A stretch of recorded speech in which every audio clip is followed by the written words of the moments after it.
Good evening, ladies and gentlemen. Welcome to the Angel of the Night radio show with your host, Lord Rick. That's right, your God of the Night is back. And what we're playing right now is Winter's Thrall. Last song, November, this song, Cold. I'll be right back.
Empty space inside now, under the barren trees.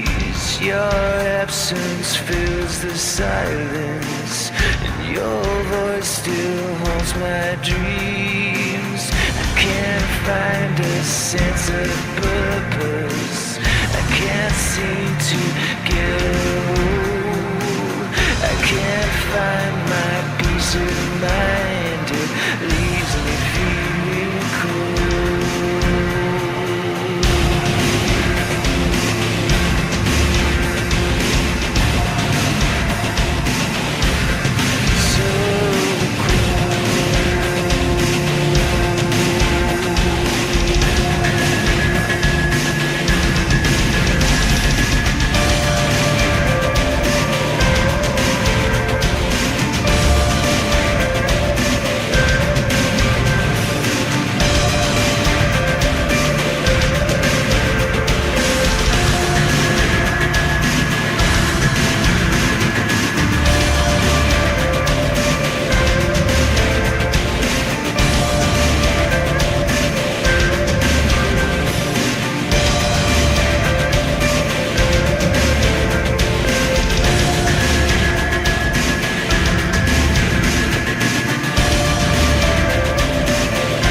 Good evening, ladies and gentlemen. Welcome to the Angel of the Night radio show with your host, Lord Rick.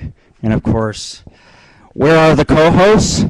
I don't fucking know, because I am fucking crazy. There are no co-hosts tonight, or the co-hosts are running late. They might just be getting a little bit more than what I'm getting lately. But anyways, I smoked a little 420 and I thought of you guys. And you guys probably wondered where you were like, where the fuck is Lord Rick? A lot of people email me and they said, where's Lord Rick? I say, you all right? You in the grave? What's going on? You know, climb another mountain you didn't tell us about? Every time I go up in the mountains, I disappear longer and longer. Pretty soon a week passes by, nobody knows, you know. They're like, Lord Rick's just smoking and having a good time when, you know, Lord Rick's hanging from the rocks, fighting for his life. I'm very glad that Rebecca came out tonight. I see that you're here with us. We don't get a lot of people in our chat room, but we do get a lot of people that listen from the widgets. They pop up on MySpace, and then they're like, what the fuck's going on at this widget? You know, they hear my voice. They're like, whoa. But I feel like my absence in the last month has had an effect. It's almost like I lost a lot of my fans, you know? It's like, where's the fans? Where are the thousands of fans? We're here to fucking be badasses in radio. We're here to give you a show tonight. So tune on in to us, Angel of the Night Radio, because I guarantee you it's one of the best shows you're ever going to listen to. I'll fuck your world up. I'm fucking God of tonight. Now that God is smoking, spoken, whatever, we're going to get on with the show. And Winter's Thrall is a band that's been around, started off in London, I believe, London, England. And then the band ended up coming to New York, and I believe now San Francisco. I could be wrong. Our co-host actually has the information, and I'd love to have a live interview with him one of these times on the show, because we like to bring bands on our show as well.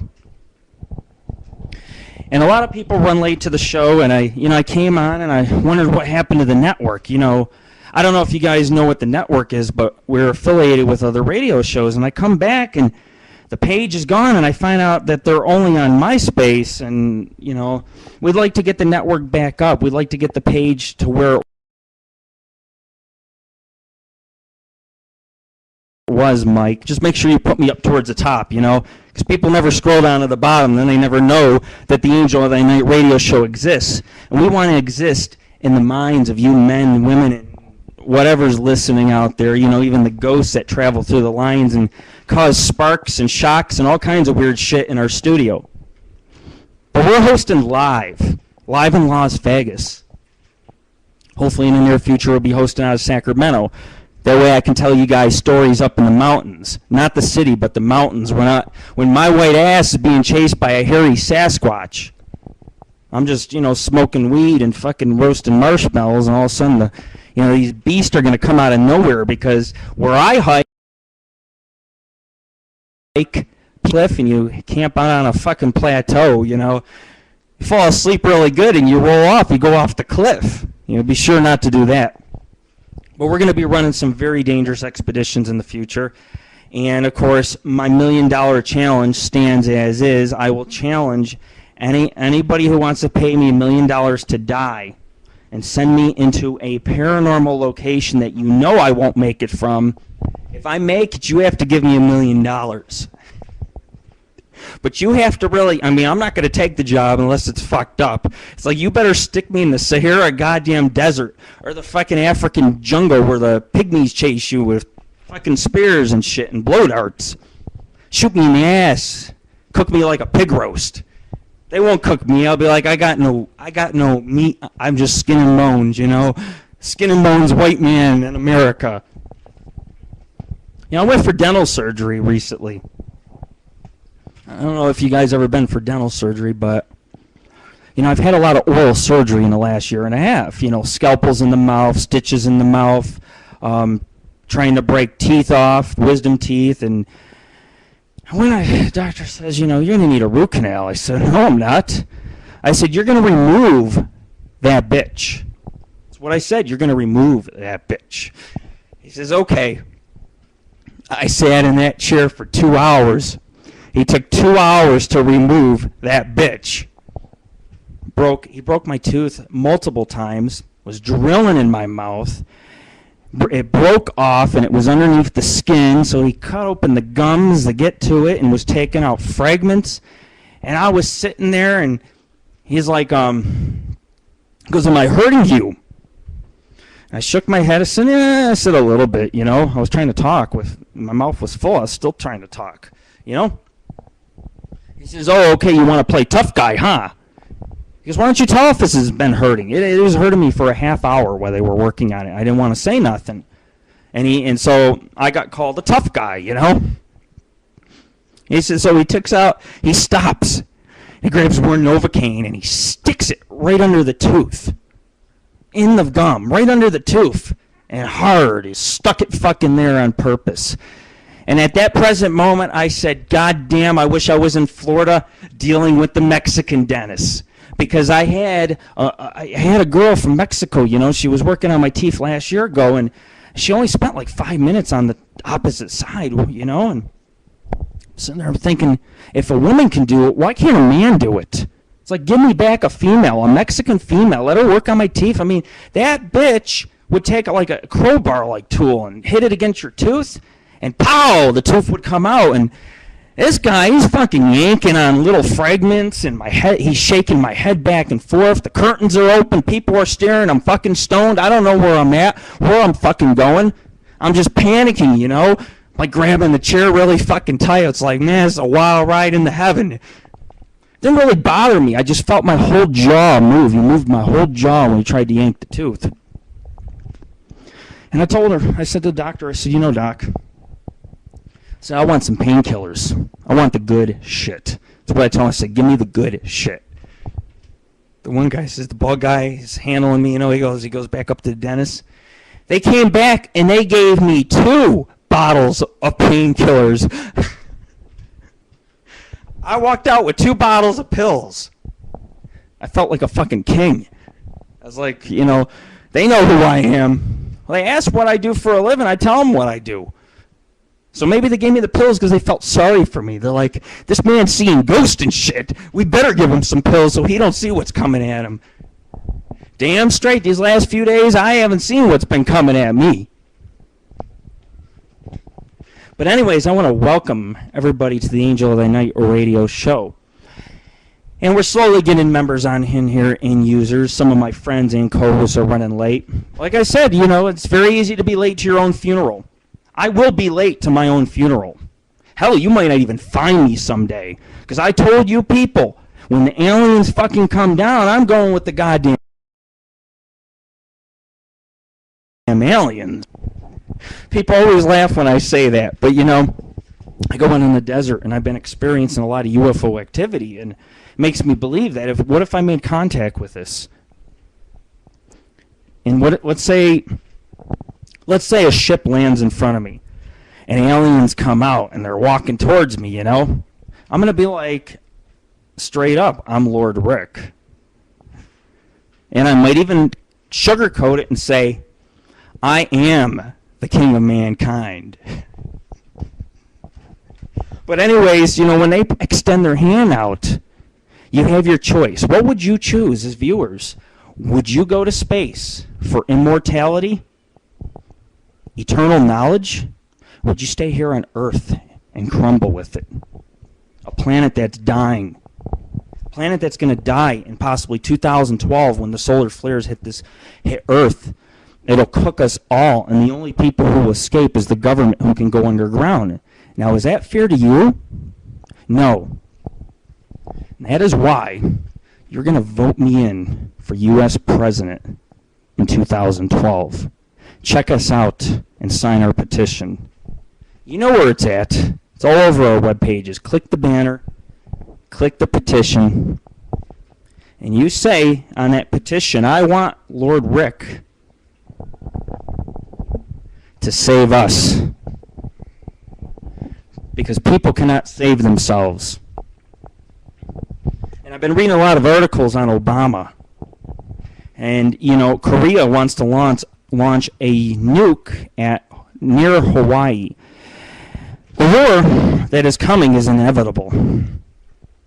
And North Korea is a country that has been working on atomic weapons, and they are launching test missiles, and they have lied to Bush, and they've lied to almost every president, but this time they're getting more daring. And I guess they said that they will start a war with our country if we cut off sanctions for them experimenting with atomic weapons, which they claim to have already. You know, the test that went off a couple months ago near North Korea.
Here going on, some kind of power outage. Anyway, if you can hear me, please let me know. I would very much appreciate it. Sometimes I vote, and here's what we got going on. Paul, welcome to the show. Can you guys hear me okay? I got the beginning of the show talked about. Or did I? But anyways, I've been on for about a half hour now. So some of you are coming in late, but please let me know if you can at least hear me, and I'll continue on with the show. Paul. Rebecca. Okay. Cool. Anyways, for those listening in, welcome to the Enjoy the Night radio show live in Las Vegas. This is Lord Rick, your host. And as I was saying in the beginning of the show, I was talking about some whacked out shit. I'm crazy. I don't remember. I am crazy. Have I gone crazy? No, I am crazy though. And this is one hell of a crazy show tonight, and I am glad for you viewers coming on out. Please stick with us for the next couple hours. We're going to have a good old fucking time. I don't know what's going on. I don't know what I've been told. But if I were you, I would smoke a fucking bowl right now. Light it up, spark it up, because on Angel of the Night Radio, we're here to get our fucking party on, man. You know, we're, unlike all the other shows, we're going to rock this fucking house down. We're going to party. But we're not going to party like it's 1999. We're going to party like it's Armageddon, baby. Because your Armageddon's coming in 2012. As I was saying before, nuclear war is heating up in the world with the race of nuclear weapons.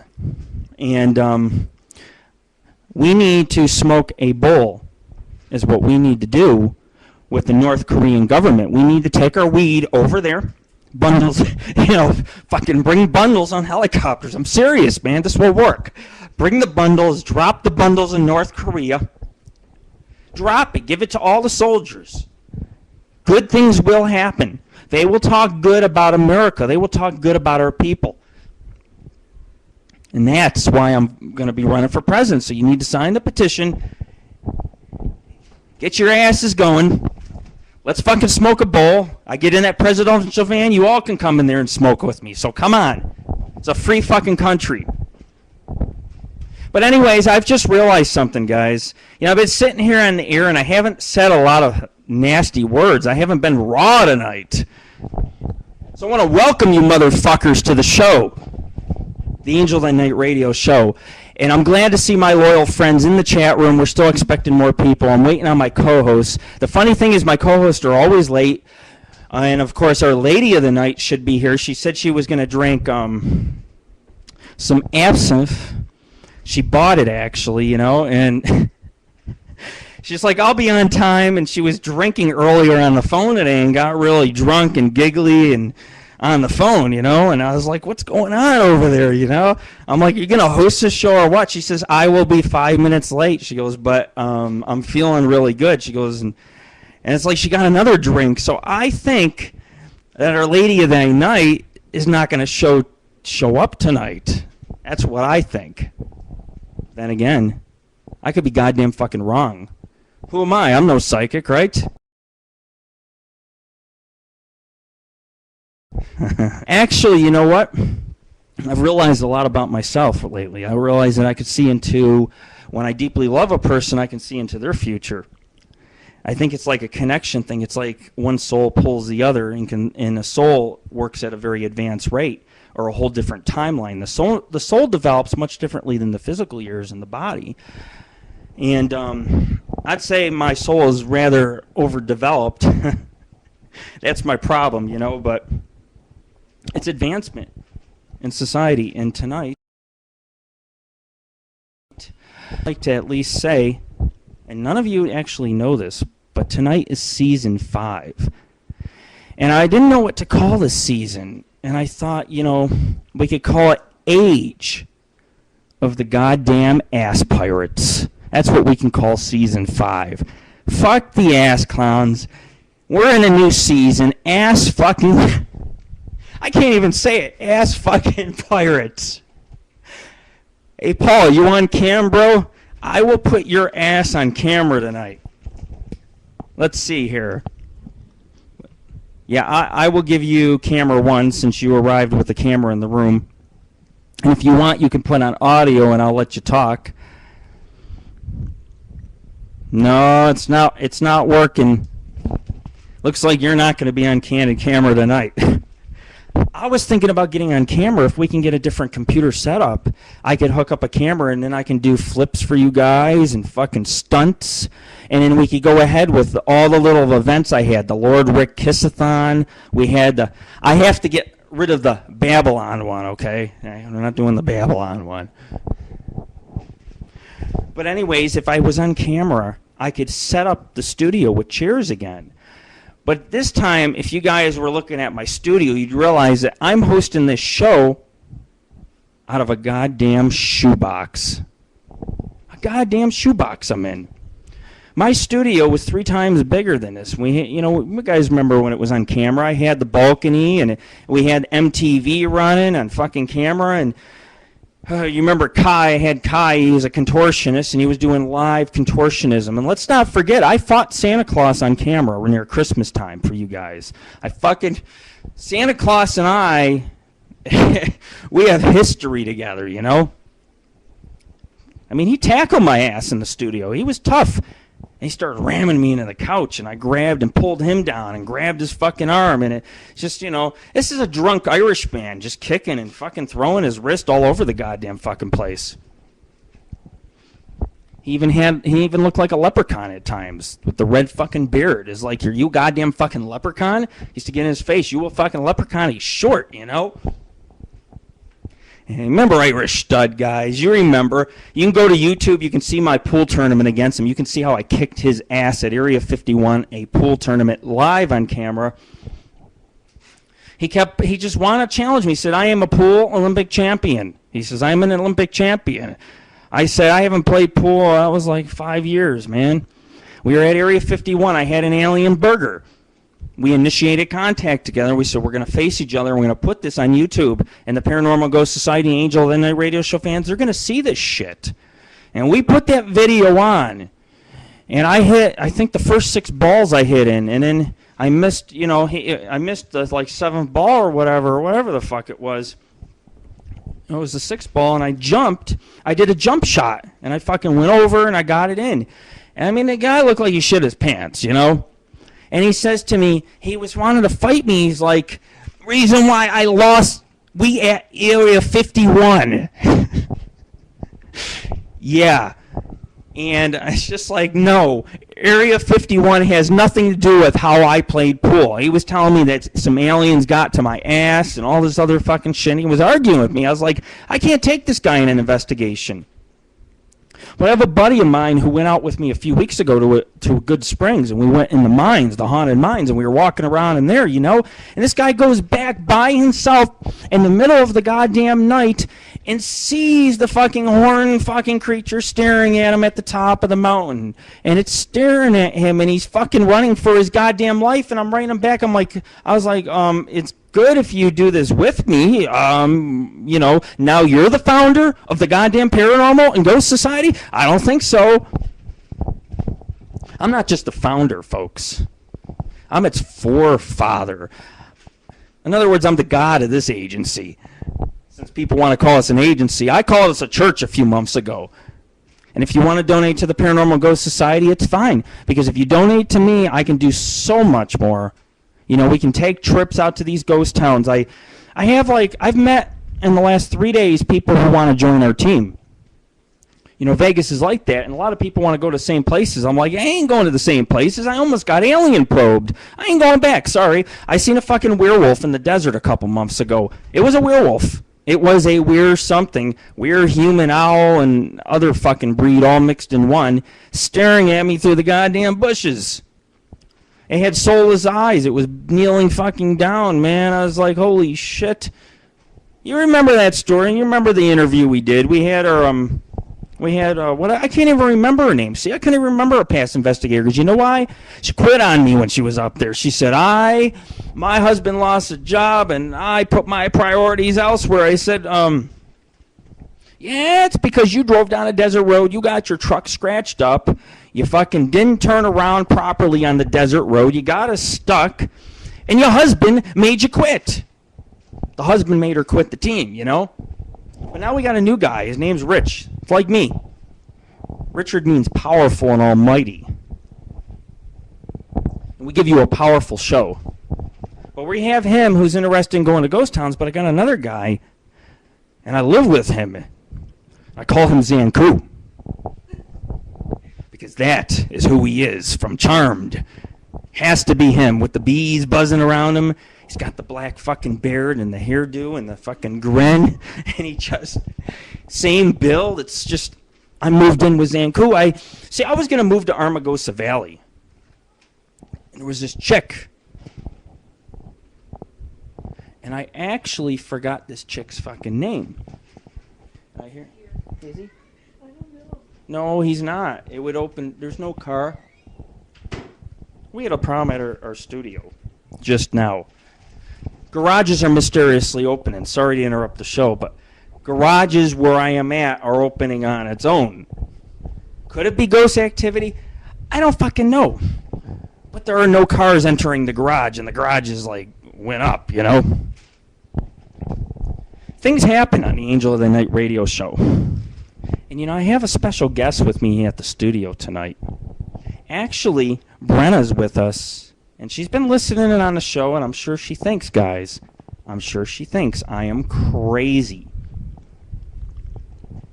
But anyways, you know, you guys really know I'm not crazy, you know. It's just that sometimes you got to play the crazy act when the girlfriend's around. Because if you act sane, you get your ass fucking beat. You can't be a man of wisdom. You can't be an honest man these days. Being an honest fucking man, where does that get you? Actually, it's the other way around. Being an honest man is one of the hardest downfalls in life, because people, when you are honest, people look at it as a fault, and it's not a fault. But you know what? Just to keep myself in good shape, you know, I'm crazy during the show because I'm being watched. So we're gonna play a little game tonight, okay? When the girlfriend walks out, I get wild and crazy. See what I'm saying? The girlfriend comes. No, I don't want to be sane because she'll whoop my ass. And I'm crazy, honey. And she blew a kiss at me. How sweet. Anyways, the show is going to be, this is a different season, and every season we try to introduce something new to the show.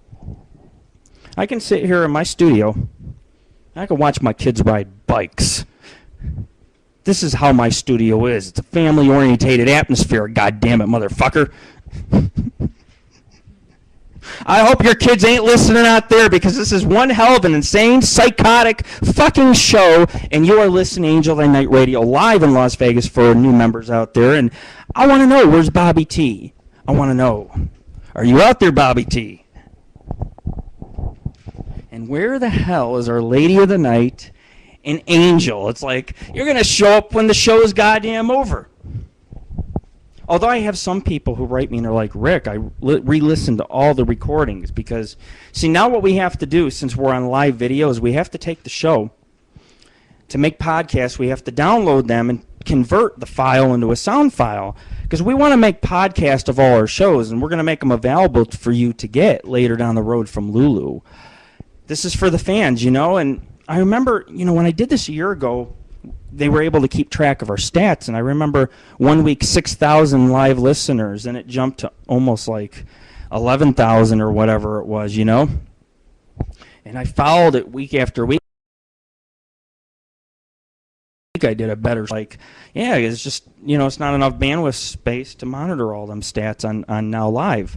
And if you notice, I'm really disappointed, and I mean, I love Now Live service, but I'm really disappointed in what's been going on. And, you know, I speak my opinion, and I am a Now Live member, and this, I like to provide you guys a service. Live video, Now Live. I'm providing you guys a service by hosting a great goddamn fucking show. And I want, and you know, Now Live, what you need is, as a CEO, you need a president like me to run Now Live. You need to make me president of Now Live. And we'll get this bitch up and running so everybody can enjoy radio and have podcasts and all these great, wonderful things. You could merge. Think about it. You could merge with the Paranormal Ghost Society, and I could represent you.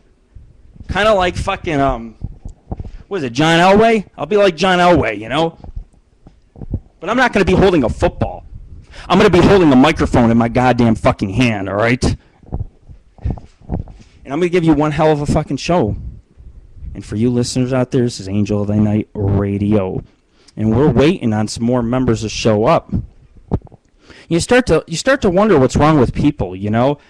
You got all these people that say, I'm 100% sure I'm going to listen and tune into your show. I'm 100% sure. And, you know, they don't show up. And it's like, man, this is a dinner party. Get your goddamn dinner. Get your fucking weed.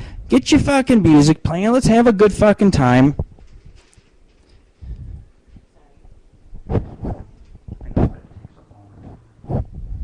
But anyways, Paul, your camera's not working.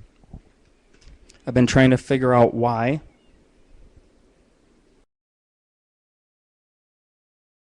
Yes.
Suffocate slowly and surely, sucked under by my own life.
I'm back, and I appreciate those waiting and listening in. We had lost the connection.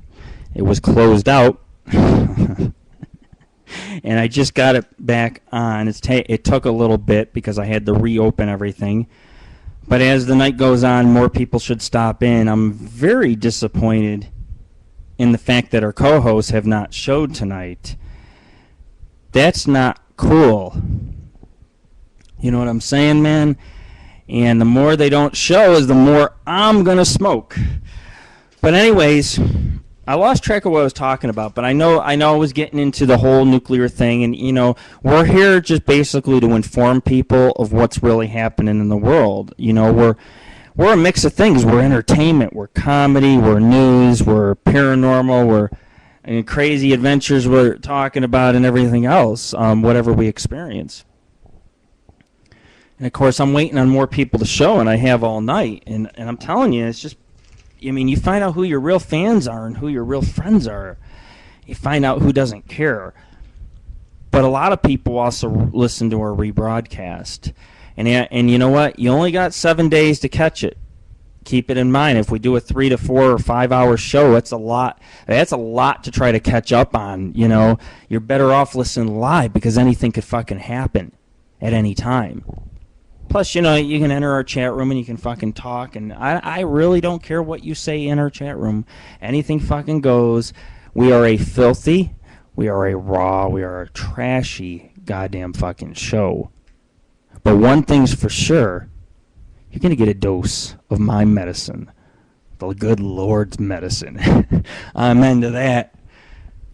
Paul, you don't talk tonight.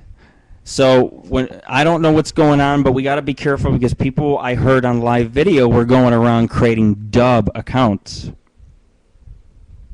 So I don't, you know, I'm very cautious of who's who unless they announce themselves in the room, you know?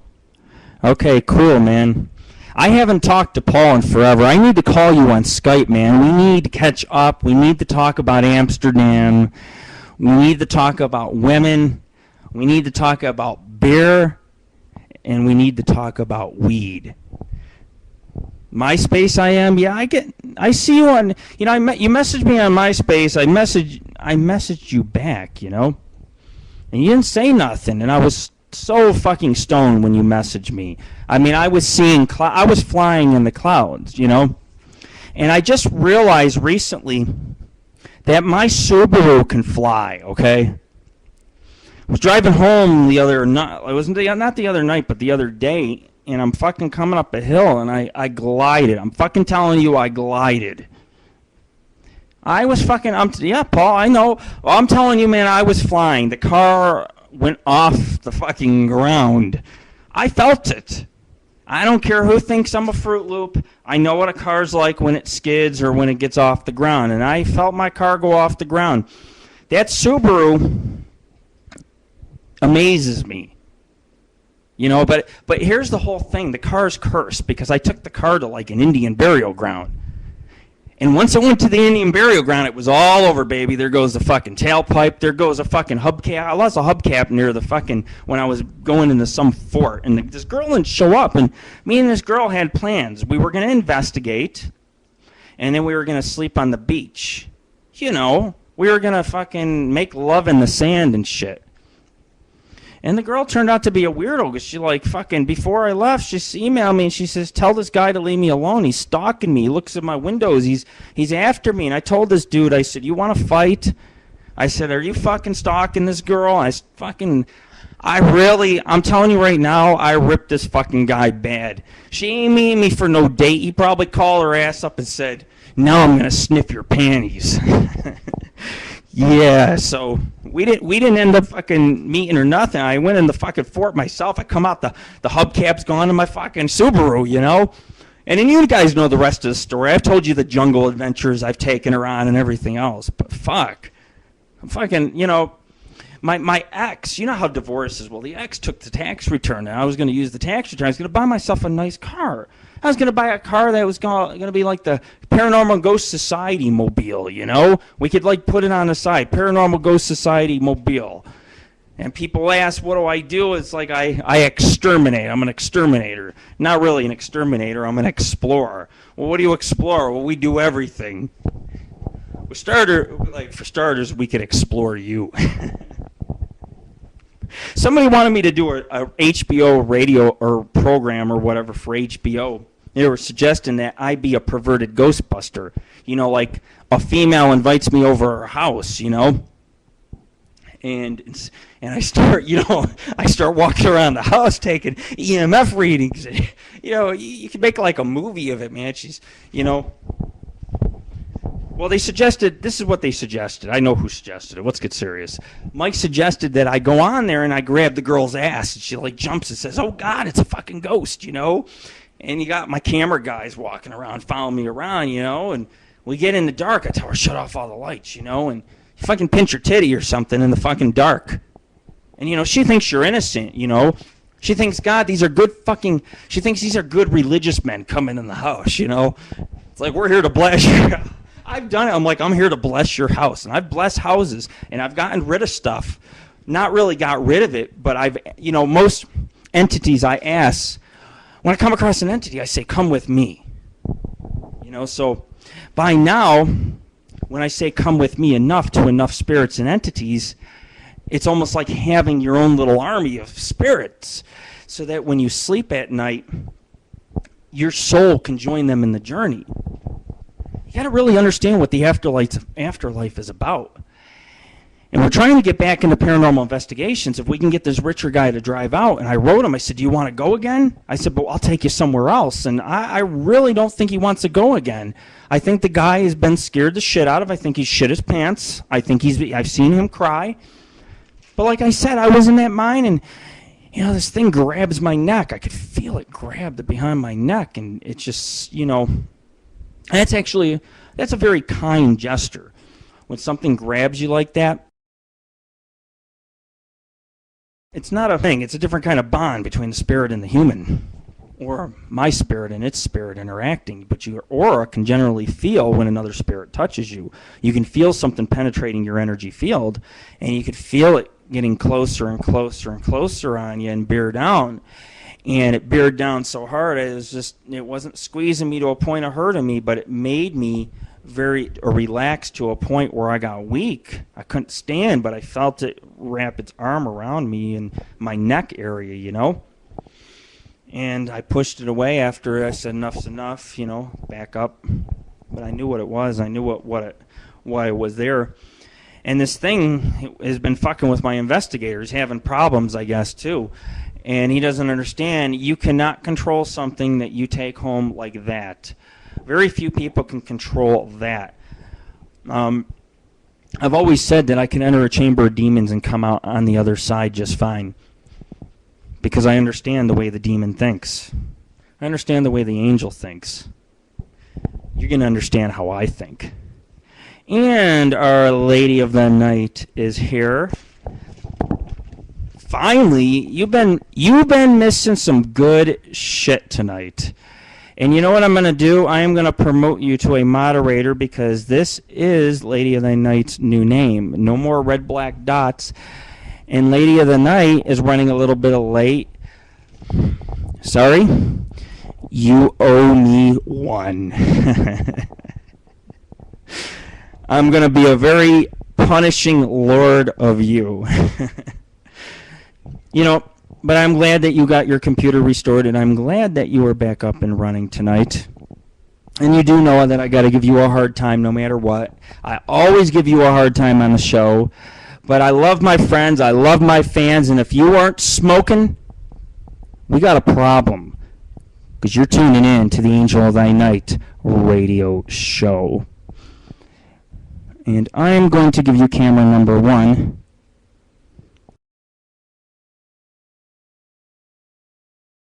And let's do shaking it. Maybe you should have a couple sips of absinthe, then you can, dance on camera or something. See, okay, take your time and reinstall it. I'm not in any hurry tonight. I'm here to party with you fuckers. And you fuckers have been slowly coming in my room. And when people are late to my show, I make them owe me. So yes, Millie, you will owe me. But don't worry, the Paranormal Ghost Society, darling, is like a church. We'll take charity anytime we can get it.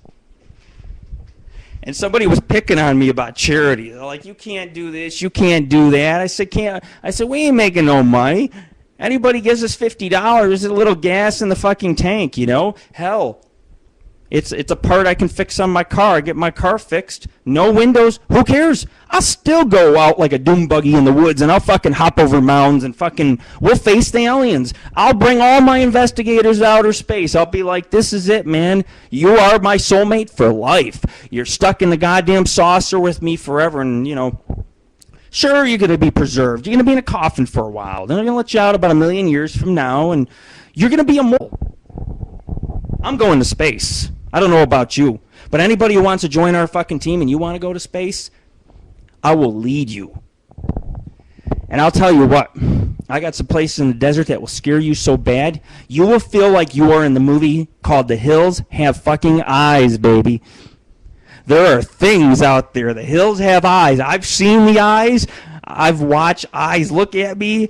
I have seen eyes follow me. I've seen the eyes. I was the guy many years ago. I came on a vacation to Vegas, okay? I came out to Vegas, and I love visiting Vegas. I don't want to live in Vegas, but I love to visit. It's so much fun when you can visit out here a week here and a week there. Just make it a good time and go to dinners and shows and things like that, you know. But anyway, I lost my train of thought because I was looking in the room.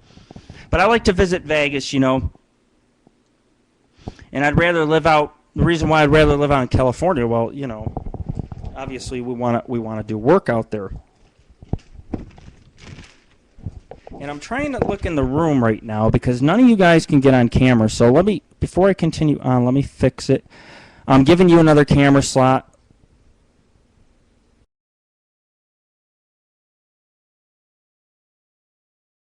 No sound from your camera?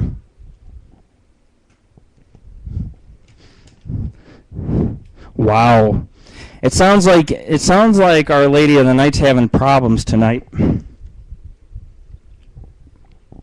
She says she's got no sound. Do you guys hear me loud and clear? Because if you hear me loud and clear, I'll finish the show. I'll go on with the show. Okay, cool. Then it's a problem on her end. She's not getting any sound. Lady of the Night has been with the Angel of the Night radio show for a couple years. And, of course, in the photo that I have up currently on camera is Our Lady of the Night and Brenna and some blonde. Actually, there's two blondes. There's another one in the back, and there's a SpongeBob SquarePants in the background with a nose that looks like a goddamn fucking pecker. And, you know, my girls are playing on it, you know, because, you know, like I said in the last show before I cut it off, I have two women that I love very much. And, you know, all I can do is call them my girls, you know. But we all got together around mid-May, and I don't want to talk about further unless her sound gets fixed. If your sound's fixed, Lady of the Night, then I will continue on with the story. But I don't want to, I want to include her possibly, and if she gets no sound, we're all in deep shit. It'll be like, Lady of the Night, hurry up, run to your sister's computer, and you know, Lady of the Night sound's not working, guys, and I want to tell you a little something, okay? I asked Lady of the Night today, I said, would you have a problem? Would you be mad at me if I banged your sister? And Lady of the Night's like, well, she said it calmly. I would be upset, you know. She was like, I will be mad. I said, well, I said, why? Because she goes, she's my baby, you know. I said, well, she just turned 18 years old. I said, well, what's the problem here? Would you be mad? Because her sister, I never really seen much of her sister, but I'm like, her sister looks kind of cute from the one picture I seen. So I just asked Lady of the Night. It wasn't really like my intent was bada bing, bada boom with the sister. It was the point is I wanted to see what her reaction was. I was testing her love. I wanted to be like, does Lady of the Night really love me? If she loves me enough, she cannot hear, I shouldn't even say this, but she'll let me make my own decision if I want to bang her sister, you know? I know, I'm so fucking raw and I'm so bad, but you guys love it. You guys are here for the dirty fucking humor, right? You're all a bunch of fucking dirty bastards listening. I'm a dirty fucking bastard. I'm smoking. As a matter of fact, I'm going to get the Guinness downstairs. I'm going to gulp that Guinness. I'm going to drink that Guinness, and we're all going to get fucked up.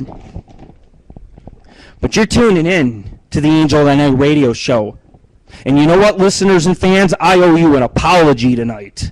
I owe you an apology because I've been away for a month and I've missed a lot of good radio out there, but I've also missed giving you a lot of good fucking radio. And we're back every 2 weeks, every Friday, 7 p.m. Pacific time, 10 p.m. Eastern Standard Time, to bring you one hell of a fucking show that can last anywhere from 2 to 3 to 6 fucking hours. I don't know, man. We used to get on our other radio network 25 calls a show. We can't do it anymore. We can put you guys on camera, because if you echo, I take you off the air because I can't hear myself and you echoing twice. We can't do it. But we're waiting on Angel to show up, and Our Lady of the Night has not said a thing. She's not saying she's got no sound. She's like, she has been abducted by fucking aliens tonight, man. I'm telling you. Yeah, we're all forgiven. The Lord is forgiven. But this Lord also punishes, as you've known in past episodes. And I heard that fucking Cynthia Darkness and her fucking fat boy Thomas are up to the no goddamn fucking good. I wish them fucking peckers would come to my show and face me instead of sending letters to the networks trying to have my goddamn show canceled and telling stories to her members how I have ruined her organization, how I have brought down her fucking wicked empire. It's like, damn straight I brought down your empire. I'm running for president. But I read an article that she's running for fucking mayor, and I almost laughed. I'm like, you gotta be fucking kidding me. You ain't smoking enough, bitch. And that fucking girl going around and they're fucking doing all kinds of fucking shit online. You know, it's like you catch them here, you catch them there, and they lie to their members. They lie, from what I hear, somebody told me they lied about having cancer. Who does that? Who fucking lies and says, yeah, you got cancer. You got cancer in the fucking mind. You're a fucking cancer. That's straight up my fucking ass. But anyways, you know, they're ranting on. They're going to sue the Paranormal and Ghost Society. They're going to come after the almighty fucking Lord. That's what they're talking about. They're going to come after me with lawsuits and shit. It's like goddamn palm of my fucking hand, my fucking cock and balls. That's about all you motherfuckers get from me. Fucking sue me for what? What are you going to sue me for? The 10 cents in my fucking pocket? You know, there was a whole scheme going on. They canceled their Yahoo group, and one of their ex-members told me the whole story. All the members had came to the good Lord, and they told the good Lord, they said, we surrender, and you have our loyalty, Lord Rick. And they told me the truth about Cynthia Darkness and Thomas, and how they think that they pulled off a cancer scheme, and how they have been threatening and pretending to be the FBI and hurting organizations like us. And they're threatening to sue us? No. People choose the good Lord. You have nobody, Sin. You have nobody, Thomas. You are fucking all alone in the world. And the Lord owns your souls now. Your souls are fucking mine. Okay, well, take your time reinstalling the cam. Our Lady of the Night was having some problems with her camera. I don't even know, honestly, if she can hear. I don't even care if she wants to jump on cam. You can just stay in the chat room and chat. I know that you beautied yourself up. I know that you look good tonight. And I would love for everybody to see that beautiful smile. I seen it a month ago when you came out. And Millie and I have known each other for a few years. Actually 4 years, 4.5, maybe 5, but we've known each other for a long time, and we've always had these little I don't know what they're called, these little arguments over the years, you know, and they're just irrelevant, and we just kind of gave up on it, you know, it's like whatever.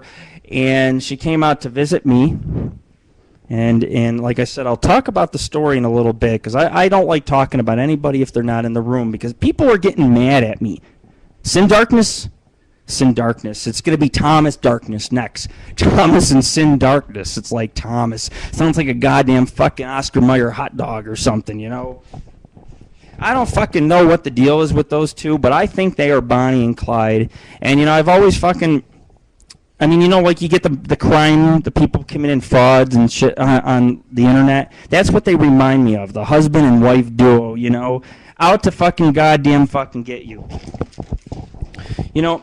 But anyways, you know, Our Lady of the Night, she's just, you know, she's trying to reinstall her cam because she does like to go on cam for you guys. She tells me I love to do it for the viewers. And, you know, she started going on cam in much more recent shows, actually the last few months. She was on cam last year ago a couple times, too, when I was up in Florida. I'll tell you, I miss Florida, you know. I spent 4 years on the beach. I live right near the beach, and I lived right in a natural forest with the St. Johns River running near my house, and I had trees. There's no sun getting through, and they draped the street and lived on a sandy road. And I used to carry like a pack full of joints, and I used to sit by the river and catch catfish for fucking lunch. 1 hour out there, smoking a joint hanging out of my mouth, bringing a catfish, go cook it up for fucking lunch. It was the best in the fucking world. Go to the little fucking cafe on the St. John's. And, you know, we did a lot of paranormal work in Florida, and, you know, we deserve to be awarded for that, obviously. You know, we risked our lives. I mean, I had a machine gun pointed at me, and I had Farmer John firing his gun at me. We did a lot. Yes, so definitely, so I can see you. I definitely like to see the Lady of Thy Night. I definitely like to see, I mean, where's Chloe tonight? Where are all these fucking people, you know? Now, is God going to have his fucking wrath? Am I going to have to, like, leave my fucking soul and come visit all you motherfuckers who didn't make it tonight? Is that what I'm going to have to do? Leave the goddamn soul? Because you know why? You know what the theme of this show is called? I am fucking crazy. And I must be crazy. But I love my fans. And you fans, you're crazy about me. And over the months, we've had different contests, and I thought about having some new contests. Like I could give a paranormal trivia to one of you females here in Las Vegas. And Brenna and I can give her a full body rub if she wins the trivial questions. And it'll be a massage on Brenna and I. But you probably won't be able to answer the questions that I'm going to, answer the questions and I'm going to fucking put out there to you. So it would be a very hard thing to win. But Lady of Thy Night could probably get involved in this little charade and contest. But then again, where's the network people? I don't know. I don't know where Bobby T is. I am crazy. I don't know where Mike Digital is. I am crazy. I don't fucking know. I put my loyalty into who's here tonight, and I put my loyalty into you. And I hope you put your loyalty into me, because you know why? Because it doesn't matter, because it's one of the best radio shows that was on Now Live and live video. And I know we're playing over on Now Live, and all you fuckers on Now Live, you know, get us fucking back, man. I will revitalize your whole entire radio network. Give me a fucking player, and we can work out a contract. I do 1-2 shows a week. You give me a fucking player, and I will keep running on Now Live, and we will bring VH1 fucking back. We will bring the stars. We will bring fucking freaks, man. That's what we need to bring. Like I said in my fucking advertisement, you people seen the commercials, sluts, hoes, pimps, gigolos, crazy, insane, psychologically fucked up, all sorts of people. We had a contortionist or so. We had fucking Santa Claus on our show. We've had fucking... I have not had blowjobs on my show. And we're not going to get into that tonight, folks. Because it's been 4 weeks and since I came back. Or maybe I'm just pretending to be rusty because I'm fucking with all you motherfuckers out there. This is a dirty show, and you can come in here in my show and you can say cunt in my goddamn room. I don't fucking care. Say fuck you, cunt, piss. I don't fucking care. I ain't going to ban your ass. But when you're in front of the good Lord, you bow to him. But you know what? There's been some women in my time I've bowed to. And that is why U.S. Bank, Albertsons, and Vons, and Fresh and Easy love me. Fresh and Easy. I walk on in. The girl puts her arm around me. It's like, goddamn, now I know why I go to Fresh and fucking Easy, and the woman hits on me again. I go to fucking Vons. There's a girl bagging groceries. It's like getting all up on my tattoo symbol. She's like, nice tattoo. And I was just fucking giggling. I didn't know what to say. When I'm stoned, I'm in my own world. I don't fucking care, Going to Albertsons. Albertsons is the worst one of all, man. Because, see, I go to Albertsons. You got all these fucking mommies shopping, with their kids and shit. And, I mean, what is it with Las Vegas? You go into Las Vegas, you're living in Las Vegas, and you go to a grocery store like Albertsons, and you expect to see the soccer mom, the sweater, and the fucking pants. And that's not the case. I go into goddamn Albertsons. I see ass cheeks fucking hanging out, all right? And she's bending over and getting mozzarella sticks in the goddamn freezer, and I'm seeing everything. And my son's like, smiling at me. It's like, Dad, slapping on the ass, It's like, fuck no. Albertsons, they love me. I don't even know if I should get into the other stories. The bank, U.S. Bank. I opened an account. I got an upstanding account a couple months ago, all right? Upstanding. I don't have a lot of money in there, but it's upstanding. You know, I put money in, and I open it, and I pass the qualifications, and I'm like, this is fucking great, man. Yeah, this is good news. And we opened up our PayPal again and all that for you guys to make donations. I go to U.S. Bank. There's a girl I've seen in there a few times. Her name's Danielle. You know, she's like half Hispanic, half Asian. Danielle smiles real big and blushes and flirts every time I'm in there, and it gets worse and worse and worse. I don't know who she is. It's like how often do I come to U.S. Bank? Think about it. Yeah, I'm just putting money in the fucking ATM all the goddamn fucking time. You know, we're making big bucks here at the Paranormal Ghost Society. That's why my EMF detector is broke. God damn it. Now, you know what I use an EMF detector? I take the pecker out of my fucking pants and I take a piss. If I feel fucking scared and threatened, I pull that pecker back fucking in, and I know there's a goddamn ghost that's fucking flying through my goddamn pubic hairs. I am fucking crazy. And anyways, I'm waiting on Angel to come tonight. And where's the network, people? Well, the network is now on MySpace. And there is no webpage called the network anymore, .info. Or whatever. I can't even the radio station.info. It's down. It's not there anymore. Everybody was arguing, and I heard. And now this is time to roast. But I heard. You've been running in front of other people's shows, and you know who you are.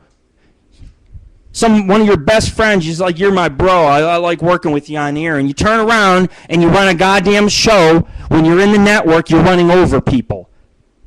When I run my show on Fridays, and you're in the network, you clear your way for the Lord. And I'll clear my way for you. And that is a fucking miracle, folks. And you're listening to Angel of Thy Night Radio. Your host, Lord Rick. And I'm going to go ahead, and I am going to play another song by Winter's Thrall, because what we do for each season is we promote bands, but we're trying to get all the bands to sign up with us so we can play you guys 30, 40, 50 songs in the future, and all the bands will be working with us, you know. But you know, if you want to be a band and part of the show, you have to sign a disclaimer with me. I write it up, you get it notarized, you send it back, and it's just, you know, we sell the show. In return, we will promote you for eternity, which means you will be, whatever we do, we will promote you, whether we're brought on the satellite radio to a major TV or radio station network, wherever our show fucking goes, because I want our show to go somewhere, and we're going to get it back on disc for sale so producers and things can listen to it and see all the work that we've done. And I'm going to tell you right now, if there's not going to be a network, then I'm going to be starting my own little radio station. And I will put your widgets up at the Paranormal and Ghost Society if you are willing to ally with my show.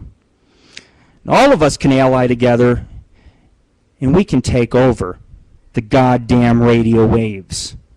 This is a new frequency. This is God of the Night. Your host, Lord Rick, and everything else, even bad fucking Santa. We are here to fucking rock this house down, and I'm going to go ahead and play something from Winter's Thrall, and I don't think I'm going to play Ride. I want to save that for somebody, but I can go ahead and I can play you guys Dust tonight. There's more songs that he's recently done. I'm sorry, I forgot his name. I'm stoned. But the band Winter's Thrall has actually produced more songs recently. Angel was telling me about it, and I'm excited because I'll be able to get a hold of them for you guys. And you guys love this music. So we're going to continue playing it through Season 5. And, of course, this season we're going to talk about ass goddamn pirates. Thomas, you're an ass pirate. Fuck the ass clown. Winter's Thrall, I give you Dust. It's going to take a little bit for the player to get up. I don't have as fast of a system when I do this, but I can, you know, when I get a faster system, I'm going to DJ for you guys some music, and we'll have metal, and we're going to go ahead with gothic and new age and a lot of electronica stuff. Anyways, I give to you Dust by Winter's Thrall. This is your host, Lord Rick, live in Las Vegas.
you must go.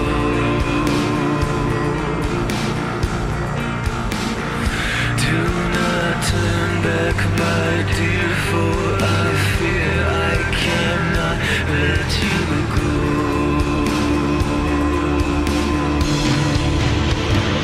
No forgiveness or peace, no respite in the least, just the rain and the cold and the grey.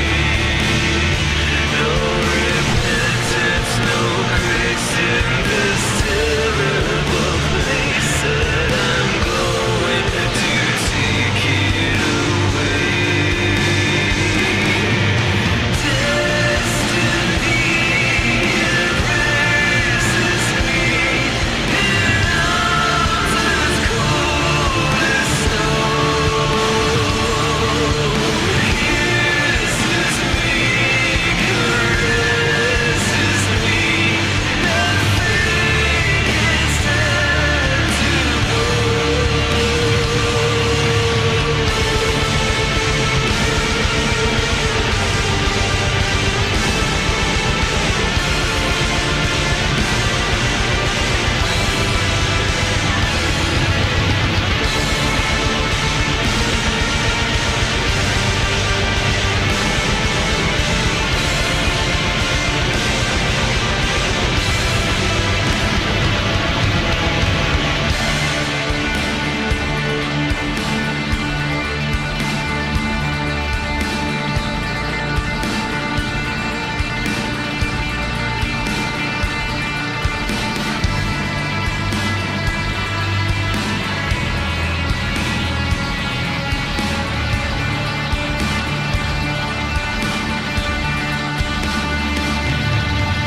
Brush me like dirt, I am worthless and must be despised.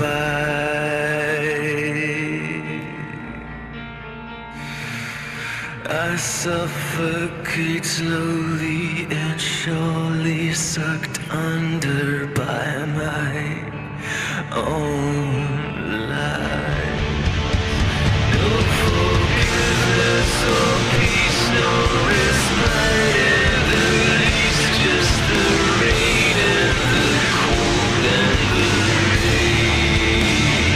No repentance, no grace in this terrible place that I'm going to take it away. Destiny envelops me in arms as cold as snow. Kisses me, caresses me. I think it's time to go. The path that said that life I've led will die undertow. I'm drowning out, soon I'll forget how wasted could be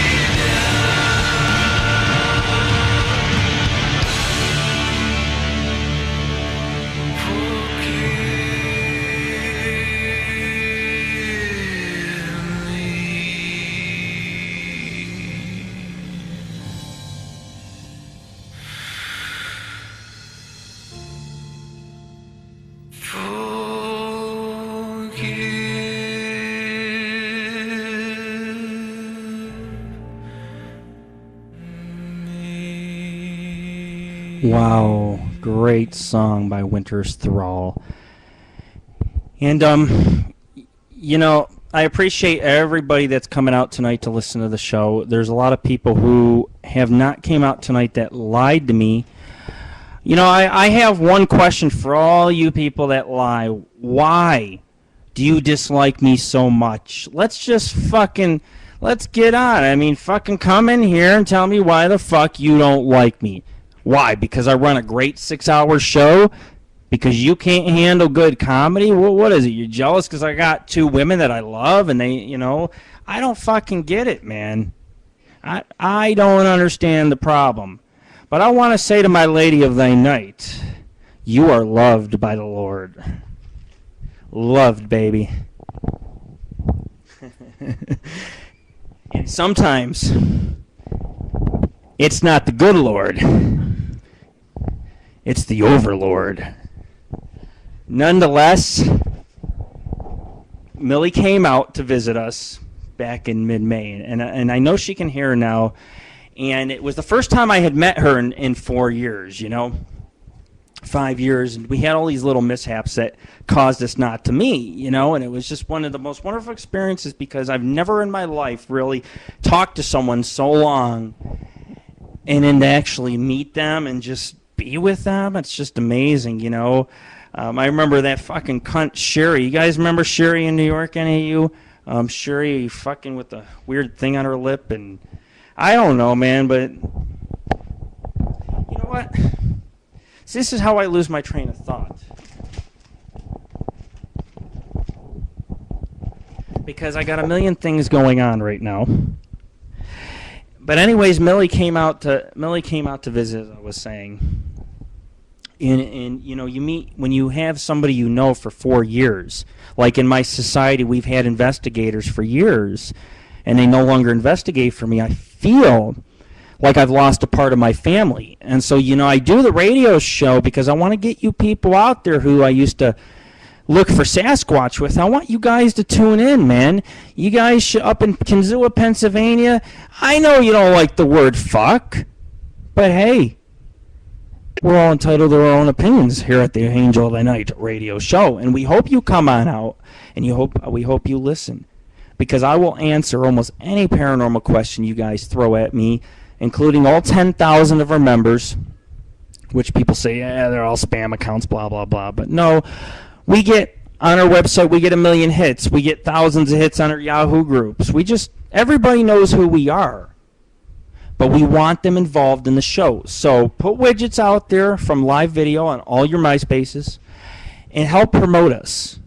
And the network, I can no longer promote the network because nobody, the core of the network, the people who run the site or the MySpace, they have to show up to the show, and they got to promote it. It's like, our show brings you people and, your network draws in people too. It's all the fucking same. We're all promoting one another. So I'm very disappointed for those people not coming out. But anyways, Millie came to Las Vegas, so that's the first place we met. And she spent it was a really good time, but we decided to make special plans, and of course she came to see Brenna and I, and we all went out because this happened after the radio show, so I couldn't really tell you guys what happened, but we went out to the Stratosphere, and it was very beautiful overlooking Las Vegas. It was like a dream come true. It wasn't long. You're right, it wasn't long enough. And Our Lady of the Night, I mean, she was, to be on top of Las Vegas with her, it just has a special thing in my heart. But things got really wild and crazy, and I mean, like the girls started drinking, guys, and there was trouble. You know what I'm saying? I mean, good trouble, but there was like 3-way kisses and spankings fucking going on and fucking touch and feel, and pretty soon we were in the casino, and I kissed Millie. I French kissed Millie, I French kissed Our Lady of the Night, and there's all these people staring, and then I turn around, I kiss Brenna, Our Lady of the Night. And we're in the fucking casino, just in the middle. People are playing blackjack. People are rolling dice. Everybody's fucking kissing. And I had a good fucking time. And I cooked them London broil, and I cooked the girls a nice dinner. And when they almost passed out the one night, we're actually in the back of the car, and I got them the one night home. But they were both like passed out in the back seat, after making out and stuff a little bit. But it was a good fucking time, And it's very hard because, see, I want my Lady of the Night to start hosting the show on my side. Because, distant, when you're away from somebody for so many years, you want to meet people, I have like an investigator I had a girl on my list I didn't meet for 4 years too. Her name is Jill, and she's a proud donator to the Paranormal Ghost Society. I want to thank her. She sent me a cell phone for safety, and she said, get a card. If you climb the mountains and you fucking need it, use it. Because I didn't have a cell phone. I used a fucking two-way radio, man. And I said, I need a goddamn helicopter. I said, I'm hurt, man. Got a couple thousand cuts on me, I'm fucking naked on the mountain. I'm freezing my goddamn ass off. I got good bud at home. I want to go home. I want to smoke some fucking bud. Get me off the goddamn fucking mountain. Helicopter comes down. Helicopter scoop my ass up. And I live to tell. And you're tuning in to the Angel of the Night radio show. Live with Lord Rick. Special appearance tonight. And we're talking about some of the events that went on in May. And, of course, I put up the picture in our camera, because that was taken on top of the stratosphere. We're like 1,200 feet up above Las Vegas. But it's a really nice picture because, I put all the pictures up on MySpace because, see, I'm one of these people that believes in connections, special connections, people meeting for certain reasons. It's all metaphysical, and souls join together for certain reasons. Maybe it's afterlife benefits. Maybe it's energy. Maybe it's because of some common fucking bond you all share. But people, it's amazing how, since I've ran this organization, how I have found so many bonds in my life. And I want to thank Paul for tuning in, because he's like a brother to me, and he comes in this show, and I know you're in England, man, but I know one day, motherfucker, you and we're going to meet, we're going to drink some fucking brew, and I'm going to show you the goddamn American way, son. Hell, and if I'm in the Oval Office, Paul, you can come party in the Oval Office anytime. You know what goes on in the Oval Office, folks. The president says, $500, here's $500, give it to this girl and she'll dance on the table. Because you gotta have, if you're gonna run for if you're gonna be in the Oval Office, you have a right to conduct yourself sexually there. You do, because it's like, in my house, I go and I'll have sex in every room. I will christen the house. I will have sex in the closets, sex on the floor, sex on the washer, sex on the dryer, sex on the couch, sex in the garage, pretty soon sex on the goddamn fucking roof. So that way, that when the moon's facing the Mexicans next door, they're like out there fucking cooking weenies on the grill because they think fucking the moon's out, They think they see the light. Instead, that's Lord Rick's no, I turn around, no worries, bitch. It's just my tattoo. But anyways, I want to thank everybody for being a part of this radio show. We do a nice long show, and it's very entertaining. And, you're all a part of it, even the ones that are listening. And like I said, I've met thousands. I'd have to say I've talked to thousands of people. Probably met hundreds, maybe I met thousands, but I've met so many people. TV producers, news crews, television networks. Now I'm the producer. Now I'm producing what happens, And I know, guys, I haven't done a lot of investigations. I haven't investigated in a month. It's very hard. We don't have a lot of funding. We don't have solid drivers. So right now with the heat, the way the heat is, I'll probably only go out once a month. And in the next few months, if I don't leave Vegas, which I would love to leave Vegas because I want to get up in Sacramento area, Gold Country, like I said, I want to be not necessarily in the valley, but where the foothills start. And if you go up in the California region, you have about 4 or 5 state forests with a lot of strange things going on. And if you go out there, there's abandoned mines and houses and caves and fucking caves that go 20 miles under, and I want to get out there. I want to go in the caves. I want to look, man. I want to fucking hike out there. So we're trying to get out there. But what we really need to do is I am trying right now to actually start my life over again. And, I have a lot of stuff that I usually like to say, but, I love my Lady of Thy Night very much. And, this episode here is somewhat for her too. and I wish she could get her cam on her voice because I would like to do something live, but I really don't want to do it live unless she can get her cam and stuff working. I hope she's not nervous because I'm never going to ask anything bad, you know. Well, I might ask you to be bad, get your little nurse's outfit on, come on the Angel of Thy Night radio show, and we'll all have a good fucking time. But, Millie, you know, I really want to ask you something, and I always call her by her name, because I don't always like calling her by her nickname, but when we start getting more guests on the show and things like that, and the show grows, everybody's going to address her as Lady of Thy Night, and you can address me as whatever the fuck you want. Lord Rick, Angel of Thy Night, Bad Santa, whatever. And, you know, another thing that gets me is caller 205, it's caller 203. Get your ass fucking on here and stop being scared of me, and I will put you on goddamn fucking webcam. And you can fucking use Manycam so we don't see you. Actually, you know what I want you to do, sir? I want you to wear a hood. I want you to put a hood and cut the eyes out so we can't see you. And I dare you, because I know you fucking listen to this, I dare you to come on my show on camera with the hood and the fucking eyes cut out. And you could even cut out the mouth if you want to get technical. Cut like a jack-o'-lantern face or something. I mean, or put a fucking paper bag on your fucking head. Draw. I don't care what you do. I would tell you something right now, but it's too bad to say on the air, okay? I am a bad boy, ladies. I am a bad boy. And as Brenna says, I'm going to hell because I love my two girls, you know? But I love girls, period. And if you don't love girls when you're listening to this show, we got a problem. Because on this show, the dick ain't going in my ass. Hell, and there better not be any dicks going in the ass because you know what? You guys should be smoking, not fucking around, but you should be smoking because we are one of the most 420 friendly shows in the goddamn country. And we started, what do they call it? Marijuana radio? We started it a couple of years ago.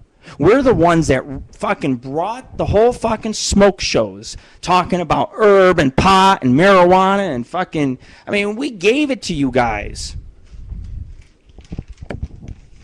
But anyways, yeah, I don't know where caller 203 is. You know, but there's been a lot of strange stuff going on, okay? My girlfriend Brenna put a ring on my finger a month ago, and I was telling you guys this. Wolfinator? Yeah, the Wolfinator's not in the room either. I don't know. Those people, all they have to do is look at my schedule. That's all they have to do is come on here, check back in a week. They know it's every other Friday, so they should always check every Friday. But I feel like I've lost fans, man. You know, I feel like I've lost fans. I really am so disappointed at the amount of people that show. You know, you got so many people who break loyalty. They break loyalty, and it's really fucking sad. You know, you get people me to fucking do a show. They're like, Lord Rick, give us a show. And I give them a show. It's like, where are you? But we don't know how many listen off the widgets. We don't know how many. We can get 1,000 people off widgets. It's not going to record that. It only records people that come into this, you know, this chat room feature, and then they can sign in as a guest. They can be a guest, or they can sign in as fucking, you know, as a user. And I recommend signing as a user, people who are listening out there, so you can fuck around in the chat room, have a good old time. We got Paul in there. Paul is a co-host too, and I didn't mean to leave you out, Paul. I apologize. I'm very stoned. I've had a very rough day with the kids, trying to raise my sons. I'm going through some stuff. I go through stuff, you know, with women too. I mean, when you got two women, it's very, you know, it's crazy. It's crazy. But you know, just a lot of weird things. Just a lot of weird things happen. Okay, there was this ring. I had this ring, and the ring my girlfriend Brenna had put on my finger. And me and Brenna, you know, we met under crazy circumstances and stuff, but she put the ring on my finger. Well, the ring got stuck, okay? I couldn't get the ring off, and I had to, like, dislocate my finger, and we were trying to put oil or soap on it, and Brenna couldn't get it off. And I'm like, Jesus fucking Christ. You know, my finger was swollen. There was blood up in there. It was red. It was disgusting. And I just tried to pop my knuckles out of place. I was like, I got to get this fucking bitch off. And we've had such a weird relationship, me and her. It's like weird in a cute way, I guess. But all these little accidents happened between me and her, like clumsiness, you know. And of course, you know, she's not really here, or else, you know, she stepped out of the studio and stuff. But maybe she didn't step out of the studio, but I was looking for her. But we have this weird thing going on, and I'm always getting beat up by this girl, you know? Pow, bam, pow. You know, she's a little rough. She's German and Irish, so she gets a little rough with me. You know, she tried to bite me during the show just now, guys. Okay, I almost received a goddamn fucking vampire bite. Do I want to get bit? No, I don't want to get bit, okay? I'm scared. I'm fucking scared. But there's nothing I can fucking do but continue sacrificing myself for my fans on the Angel of Thy Night radio show. I am out here today sacrificing myself for you because I am the fucking Lord. Right back fucking up. Hallelujah and a fucking amen. This is Lord Rick, your host of Angel of Thy Night radio. And Our Lady of the Night, as long as you can hear me, it's fine. But I guess, you know, I am going to wait for her to get sound working, because I really don't want to ask her this question at the present moment. Okay, she can hear me. She's in the room, but I really want to hear her voice. So you know what? I'm going to wait, because this is very special, and I like to surprise. I like to surprise our fans and our members. And hold on, we got a visitor in our studio. Would you like to say anything to the fans of the Angel of Thy Night radio show, kiddo? Say something to the fans. Say peace, man. Say peace. No! You don't want to say peace? We have a little guy here. This guy has a mohawk. See, here's the thing. Between my ex and me, we are battling. And we have a new thing going on. It's called Haircut Wars. Haircut Wars. And in Haircut Wars, what happens is you send one son to your ex's. Son comes back, all his long hair is gone. I'm like, oh shit, son, what the fuck happened to your hair? She took out my son's earrings. She fucking cut his hair. He comes back. He don't look like a fucking rocker or a biker, you know? I'm like, what the hell happened to you, son? So my girlfriend Brenna here in Las Vegas, she said, I want to trim your son's hair. I said, fine. So then it changed to I'm going to do it bald. Well, she fucked it up because my roommate didn't have the right clippers. So we went to her mom's house and she cut it like short, and I told her, I said, hey, you can make a mohawk. You can make a mohawk on my son. So she made a mohawk on my son. And my son right now has a mohawk, and I sent him back to the exes with a fucking mohawk. And I could imagine what the fuck my ex is thinking. I was like, and you know what? I picked up my son today, a few days later, and guess what, folks? The mohawk, it stands in the name of the Lord. And you're listening to the Angel of Thy Night radio show. Life is fucked. Life is fucked up. And in a little bit, before I can get a little naughty, we need to make sure there's no more little guys in our studio. Because, see, I get into my radio, and I'm about to get into some real radio in a little bit. I don't know, brother. Right there, brother. Right there. There's the purple ball. See it, brother? Underneath. My kid's looking for balls right now. The balls, son, the balls are underneath. Reach under and grab them. Yes, you found the ball. Now go play. Oh, that disappeared. The ghost took it through the wall. I'm sorry. I'll have to get it later. My girlfriend. These kids just don't understand the difference between a girlfriend a mistress, a wife, and a lover. The fact is, at the present moment, things are disappearing on the Angel of the Night radio show. And of course, I'm still waiting on Angel because Angel owes me. Because see, Angel didn't show to her last show, or she stopped in for 2 minutes, and I'm like, what the fuck? I think I was hosting that show all on my own. I was like dying of breath. I'm like, it's nice to have other people fucking talking, but Jesus fucking Christ, I'm fucking hyperventilating like I'm having goddamn sex on the fucking air. But anyways, see, at the present time, I am alone. And it looks like Our Lady of the Night may have the camera up, but I don't know.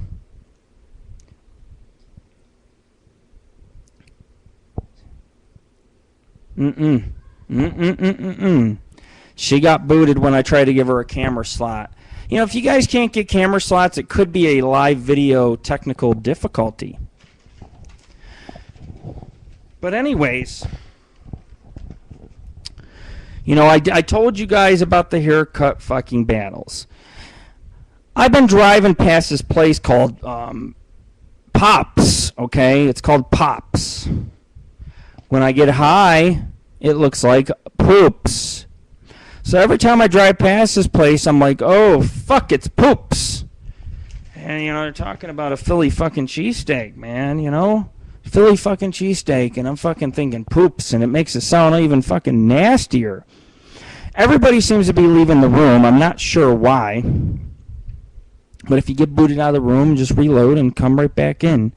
We don't have a lot of listeners tonight, and it's really a shame. It's like our fans don't fucking care, you know? We love our fans, and we always work on a very hard fucking show. But tonight's show is supposed to be about big cats, and Millie is supposed to be telling us a little bit about those cats. But anyways, I see people disappearing, and I'm trying to hold on. I'm just like, okay, people will come back in, you know. So, I don't know, Paul, are you on camera? I'd like to get your video at least working on here. Oh, okay. Well, if you want to go on video, man, it's cool. If you want to smoke up or drink up, even if I can turn up the volume a little bit, you could probably talk. It's really up to you. Lady of the Night's having a ton of camera problems right now, and then there's like fucking... There's just not that many people, you know? Oh, cool. Yeah. That's the way to go, man. That's the way to go, mate. But I'm glad you're here, Paul, you know, and if you've noticed on our webpage, I felt like I feel you have a lot with the bong. I feel you have a lot to offer. You're a toker like me. You're cool as hell. You're a good friend. I could tell you anything, man. I mean, you just are a brother. If I were to travel the countryside in Europe with you, you and I would have the time of our lives. You and I, we would drink beer, man. We would fucking slap Irish girls on the ass. We would fucking smoke weed. We would do it all. That's what we would do. And I hear things outside the studio, things going on that are scary. I don't know. But anyways, yes, Paul, you need to take the bong to bed. You know, and that's my view too. I love bongs. Personally, I love water pipes, all that. And I don't care. You know, the word ain't illegal to say. And people used to be like, oh, the cops are watching. Let the cops watch us. I'm going to tell you right now, marijuana will be legalized in this country. And you will deal with it. You know, it was so stupid when you seen all them scams on television, these pot fucking scams and shit. It's just like what the fuck? You know, there's just been like I heard on the news that someone captured bales and bales of fucking weed, pounds of it, you know, blocks, fucking the size of fucking human beings and shit. And it's just such bullshit that people that smoke weed are getting persecuted. Because my honest opinion is It grows on the ground. You pick it, you smoke it, you fucking toke it, and they don't want to legalize it. In Boston, now you're allowed like up to an ounce or something, or whatever it is, or so many grams. That's fine. It's nobody's going to carry too much on them. People just want a little bit for their pipes, their bongs, and people are going to jail. People are getting fucking arrested, and things are happening. And everybody, I lost my train of thought. I'm very sorry, Paul. But I'm talking about weed, and I'm going to try to, you know what, Paul? I'm going to tell you a promise, bro. If I can get in there as a U.S. president, I will try to legalize marijuana worldwide. I will fight to have it legalized in all countries as an act of good faith.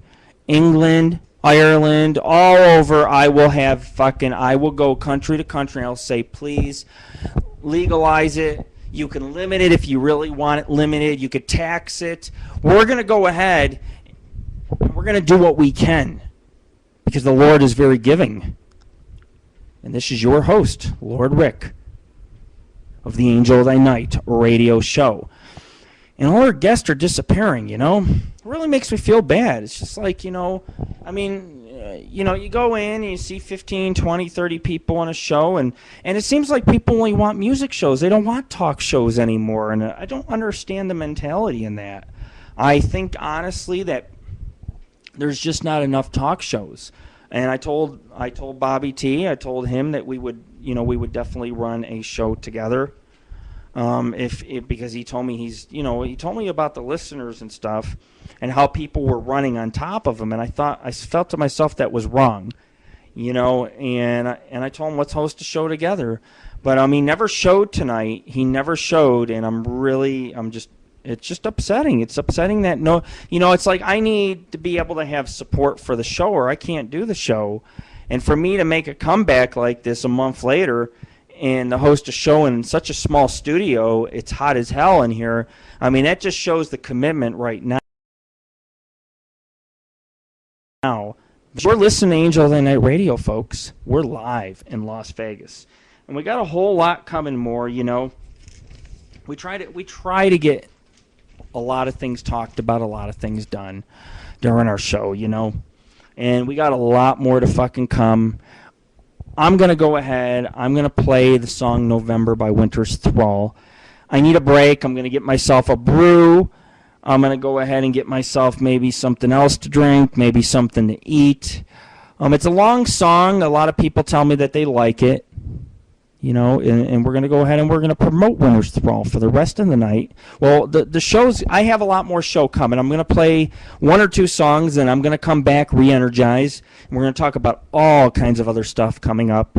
You're going to enjoy the show if you're tuning in now. We've started at 7 o'clock. We've been running now for 2 hours. Like I said, the show should go to, it'll probably go to a good 4 hours tonight. This is your host, Lord Rick. And Lady of the Night is back. Lady of the Night. We're going to be playing a song by November. She's gone again. Amazing. We're going to see, I'm going to see what's going on with her. And we'll play the song. If you guys want to chill out, you want to sit back, drink a brew, climb up in bed and just leave your speakers on, go right ahead. We're here to entertain you the rest of the night. We're here to give you one hell of a fucking show. And this is Lord Rick. And you know what? What is Lord Rick? It doesn't matter. What matters is the statement that I am giving you guys tonight.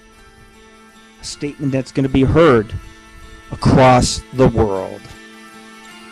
Winter's Thrall.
you in her thrall. The sun turns red.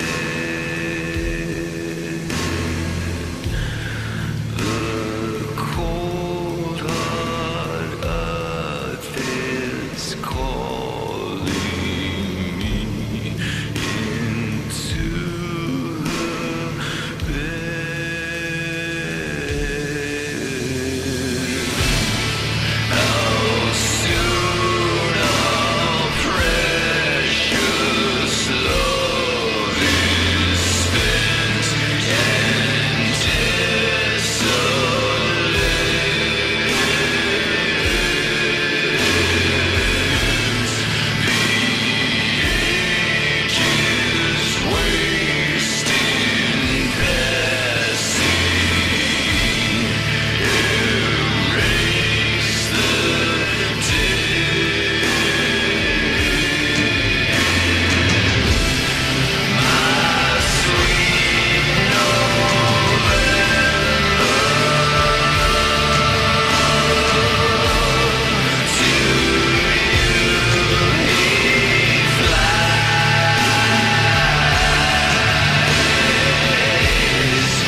Winter's Thrall.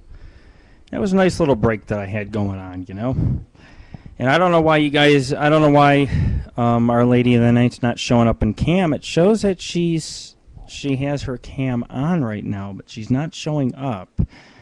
And I'd love to get her on cam and get her voice going on here, you know. People get sick of hearing my voice, and then they end up leaving the show. I don't know why there's nobody out tonight, you know. I think people are just, I hate to say it, but I think over the months of doing radio, I've seen a lot of people become very selfish. They run over other shows. They don't, you know.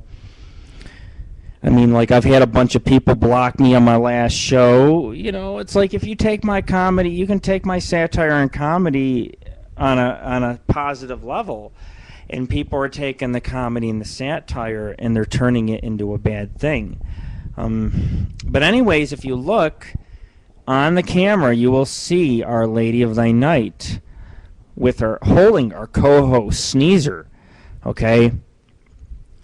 And that is a picture of Our Lady of the Night, and that is a picture of Sneezer. And Sneezer's been here for quite many shows, getting stoned. Well, hurry up and get it working as fast as you can. Try talking. I can hear you.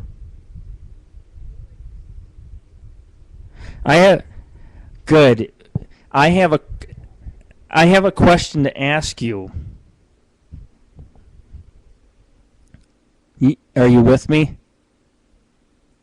Just want to make sure. Oh, see, it's cutting you off.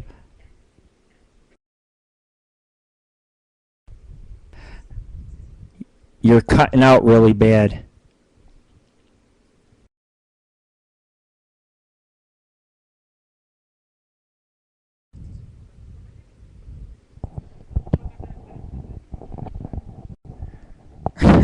That sounded really...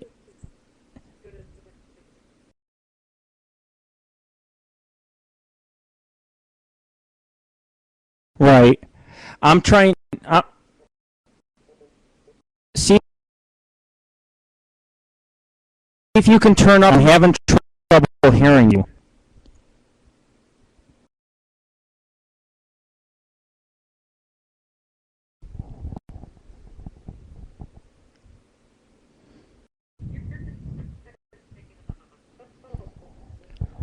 Let me answer your question, Paul, real quick. There's a reason. Okay, you said a guy at work with has a cat, and he tells me it's vicious, attacks anyone except his son and daughter.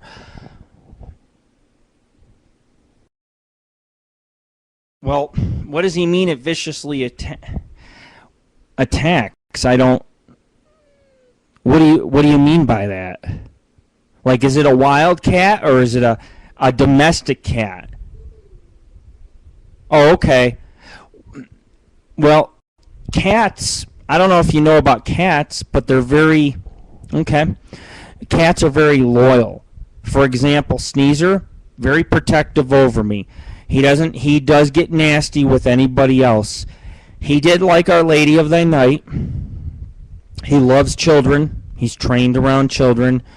But for some reason, other people he doesn't like. See, I moved in a new place. That's why I haven't been on the air. And a lot of people are blocking me and removing me and not coming to my show. And I'm like, after 4 seasons, I'm going to take a fucking vacation. And I hear Sneezer right now. But Sneezer will hiss sometimes and jump at people. He's pretty much all like, it's like the Cowardly Lion sort of, you know. He's really scared. Sometimes he gets really scared and he'll go in the corner and stoop down and look at you if he knows he's in trouble. And you know, I moved in a place. Thank you. Okay, well, can you talk, Millie? See if you can talk, because I got to ask you this question. No, it sounds... Okay.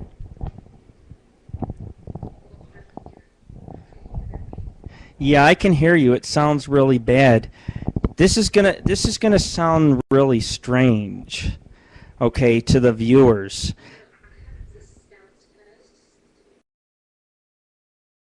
I can. A lot of static. Yeah. There you go. Sounds a little better. Well, if you can hear me, my lady, ask you if you would, if you can hear, it's okay. If you can, it's okay. I would like to ask you a question. You're not drinking, are you? Are you drinking?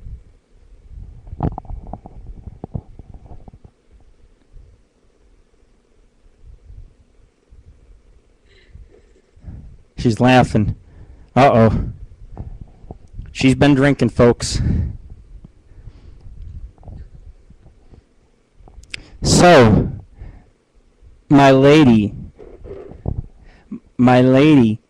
would you marry me?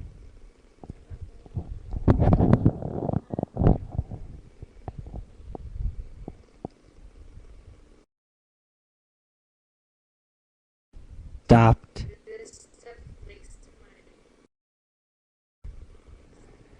It sounds really bad. Let me ask you again.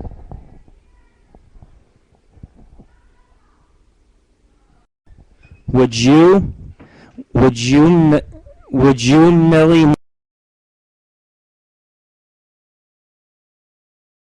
marry me?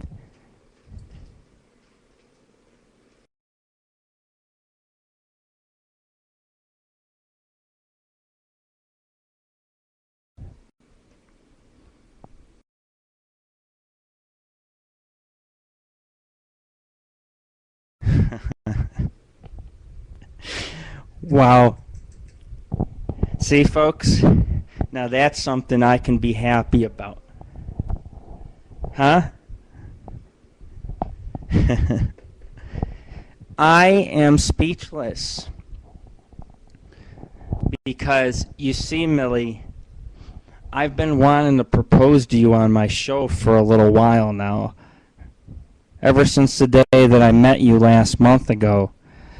You know that? And tonight, even though there isn't a lot of viewers, it'll forever be recorded that I've asked you to marry me. And even if it's a spiritual wedding, all my friends will be invited to come to it and celebrate. You know, might have to get some spare ribs and good weed, but everybody would have a good time. And I would like you to be with me forever.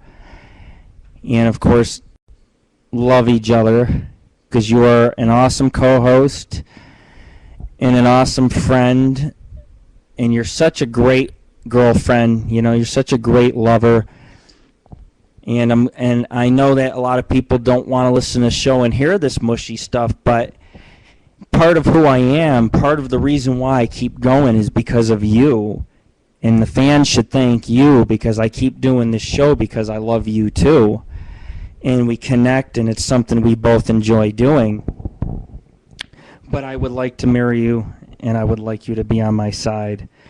And with Sneezer too, and my beautiful children. And of course, the girlfriend's been bad, so we'll see. We'll leave it a we'll see. Oh, I'm going to make you cry. Oh.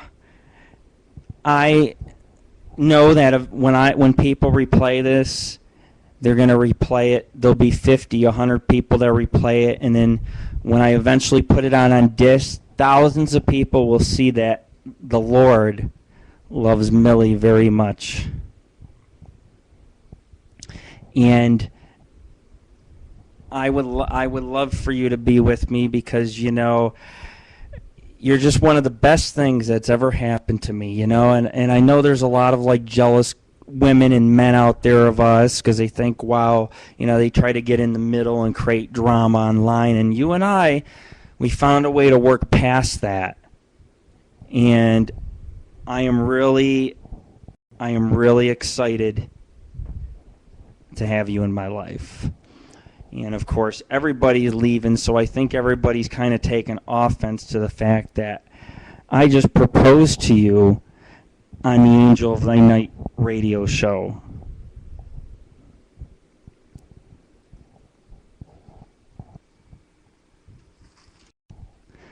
And I guess you could say that you're one hell of a co-host.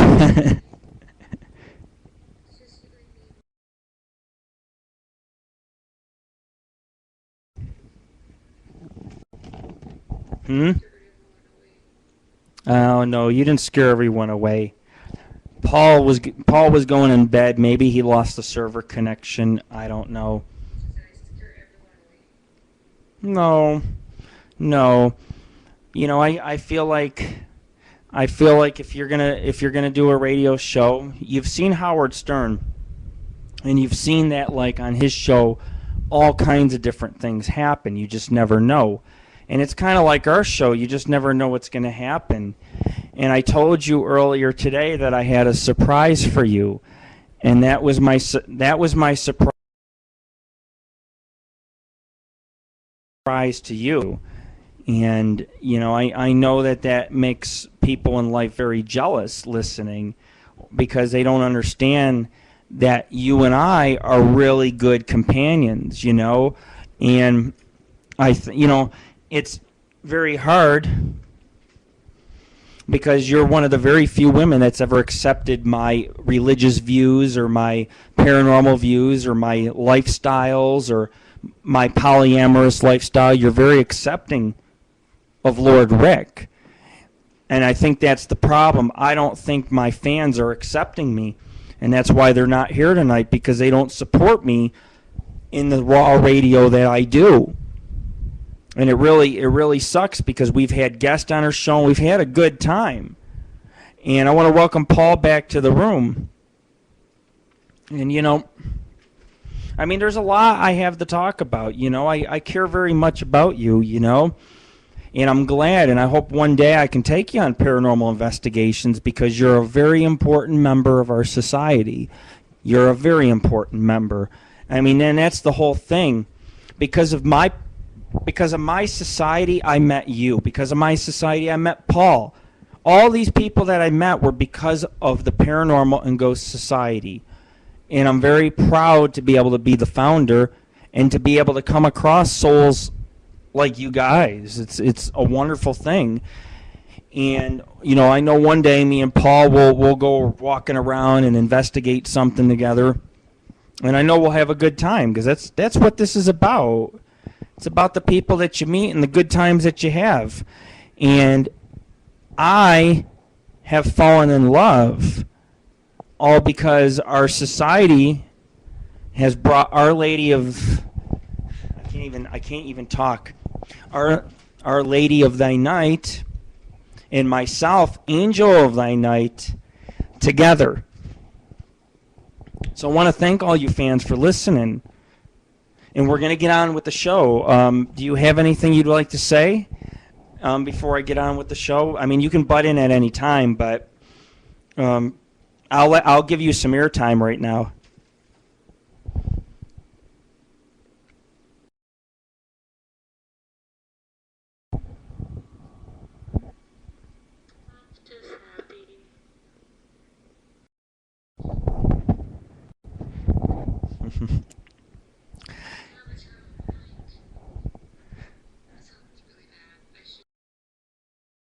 Yeah, it does sound really bad, but it's all right, because I just wanted, that's the question I wanted to ask you on the air tonight. And I'm so glad that you said yes to me. Because I'm speechless, okay? I am one happy fucking co-host tonight. And, you know, I thought I like to do little surprises on the show. Everybody knows that we've had, you know, all kinds of strange stuff happen. And it's strange right now, but here, let me put up a picture, a new picture before I go on.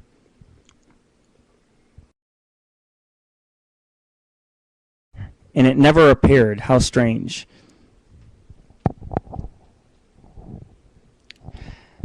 Hello, I'm so lucky. We're all a little bit of lucky now and then.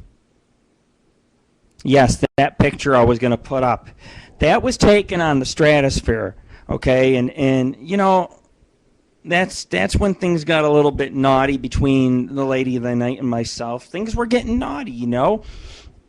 Hands everywhere, people staring, three-way kisses. It was just a crazy experience, but the craziness was full of love. It wasn't, it wasn't like, hey, it's a one-time thing, we're going our own ways. No, is going to be with me in the future, and we're going to host this show together. We're going to host a show together in the same studio. We'll eventually hook up a camera, and it's going to be a fun time. And I thought I would I was hoping more fans would come out tonight to tell you guys this, but maybe you guys will listen to the rebroadcast. Who knows? But anyways, hi, I'm glad you came in the room. I mean, all kinds of just fucking, it's just been a crazy month. Like, I had my birthday, okay? And as some of you know, I'm very committed to Our Lady of Thy Night, but I also have in Las Vegas, I call her my dark metal queen because she's into the death metal, and, she does tell me, she's like, I'm your queen, but, I spent a little time with her, and she took me out for my birthday because I don't really get to see a lot in Vegas. And she took me around Vegas. Well, actually, I took her, and she took me to, like, Ellis Island. And we went, and we had this, like, it was prime rib, and they had other things with it. And I was drinking. I was stoned. Me and Brenna, we smoked one in the car. This fucking, we were being, like, fucking hippies, man, drinking beer. And then we went to this place and we played a few games of pool, and I kept winning. I won 3 games in a row, and Brenna's like, forget it. We got on our 4th game, I started clearing the balls. Brenna's like, forget it. I'm done. Put the pool stick down. And of course I get on. I put the pool stick down. And we go outside, and I light a couple cigars. We also smoke weed besides the cigars. Me and her go into the Hard Rock. And there's fucking dancers all around. There's a blonde and a brunette dancer, and they're rubbing together, and they're fucking in pink outfits. And go up to the stage, you'd be like, hey, man, can I please have a lick? Can I please have a lick? And good thing my girlfriend, she's downstairs making pizza. I bought pizza tonight, and I told her, I said, make some pizza and some chicken wings. We'll have pizza and wings for the show to celebrate. So she's down there fixing pizza right now. And I'm telling you guys about what I seen at the Hard Rock. A hot blonde and a hot fucking dark-haired girl with nice fucking pink outfits. Slutty shoes, man. Poles, dancing on the poles. I just was like, yo, this is where I need to be, okay? I'm stoned, I'm fucking drinking, I don't know what's going on. I just know I'm in the Hard Rock Cafe, which has some of the hottest fucking girls like Paris fucking Hilton. Paris Hilton goes in in the Hard Rock. All the celebrities go there, so we went to the Hard Rock on my birthday. And it was my birthday when I went out, And I would share some of my birthday photos here, but it's really hard for me to access them without shutting down the fucking show. But anyways, for my birthday, I went on out, And we went to this place that sells, like, chains and ball gags and wristbands and fucking just gothic wear. And, I mean, there was corsets and all kinds of different things, And I don't know what do you mean about the Hilton? But anyways, we had a great fucking birthday, or I had a great birthday, and I always celebrate my birthday for a week, But every year I have done something really extreme. Last year I was homeless. I slept on a concrete slab. The year before I spent it on the beach. Beautiful, beautiful, fucking beautiful. I celebrated my birthday for a week. Even had a birthday party, weed, barbecuing, space shuttle over my house. Why did I leave? I left because the good Lord did not want to die in a tsunami in Florida. So I said, I'm getting the fuck out of Florida. I'm going to the mountains of California. And then I wound up back here, and that is where I had met Brenna as I came back here for a while. And I'm like, it's time to pack my shit and leave. Because once you chase a Sasquatch, that's it. You're addicted. You are addicted. Where's the pizza? This man eats while he's on the air. Zanku's not here. We can get this.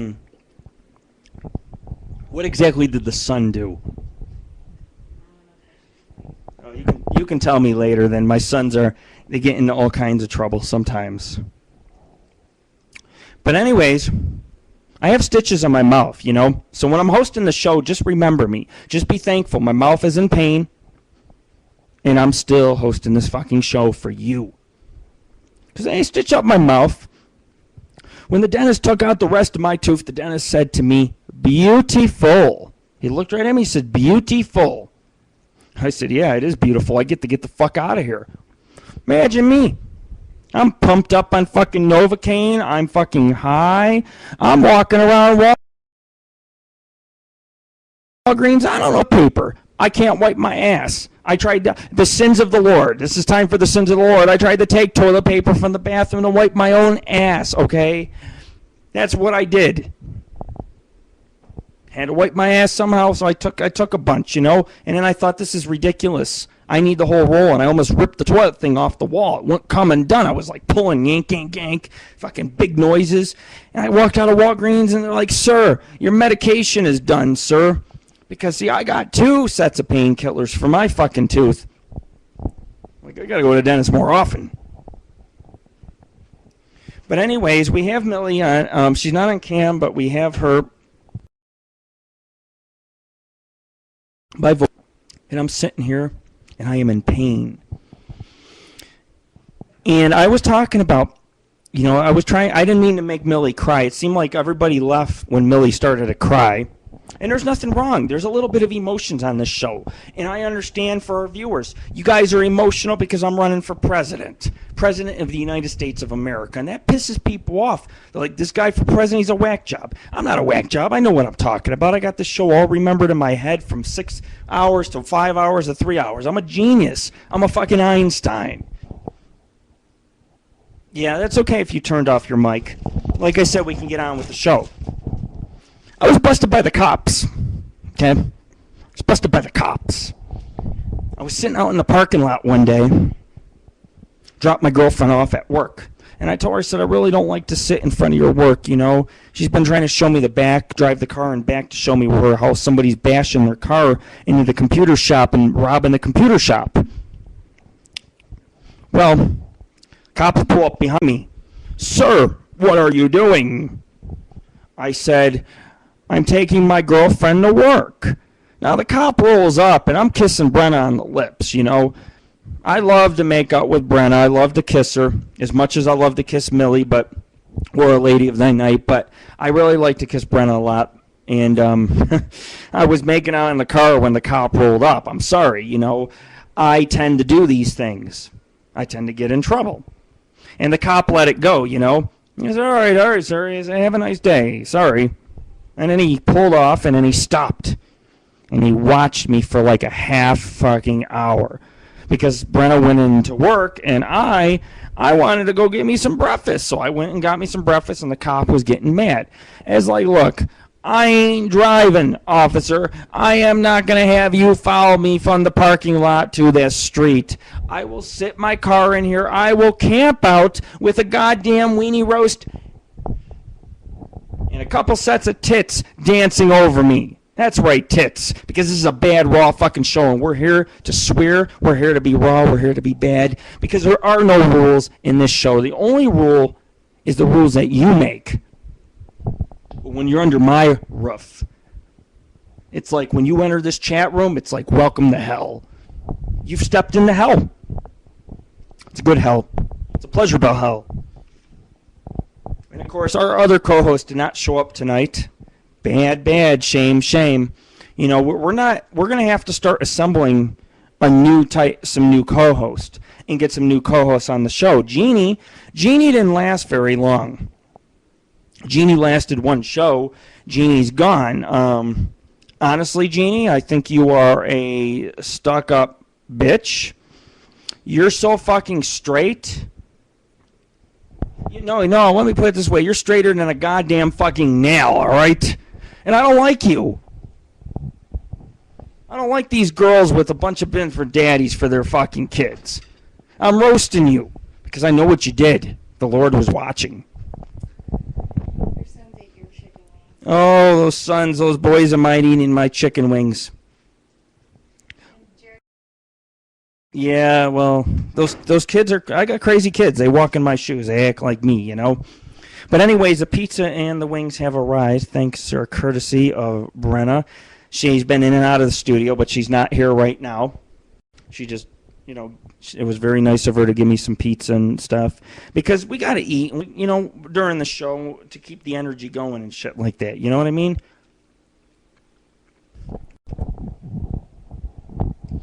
It's not delivery. It's DiGiorno. Meet your new spokesman, folks, for DiGiorno. DiGiorno! Hey! I am Italian. What can I say?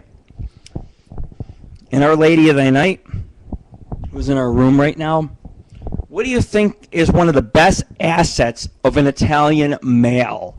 I want to hear what you think.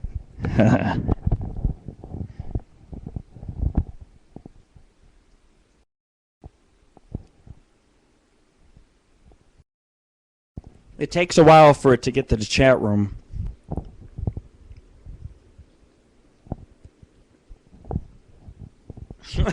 She says, oh my God.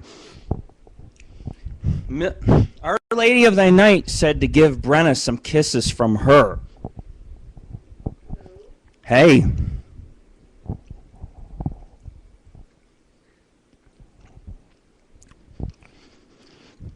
Hold on a second, okay?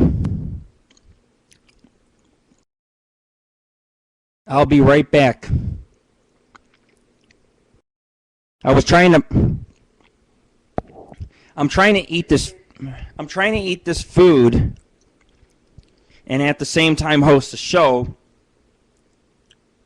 Green eyes, tan skin, yum. Well, if I could get my sound blaster to work, I could actually get more music because I wanted to get that ride song. Because I was going to tell Brenna what you said. I was going to go and tell her right now.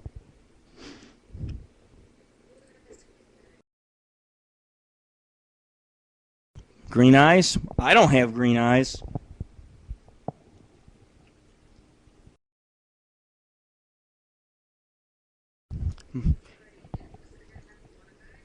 Or does I'm So Lucky have green eyes, tan skin? I always like to know who comes in our chat room. It hasn't been busy like it is some nights. So I don't know.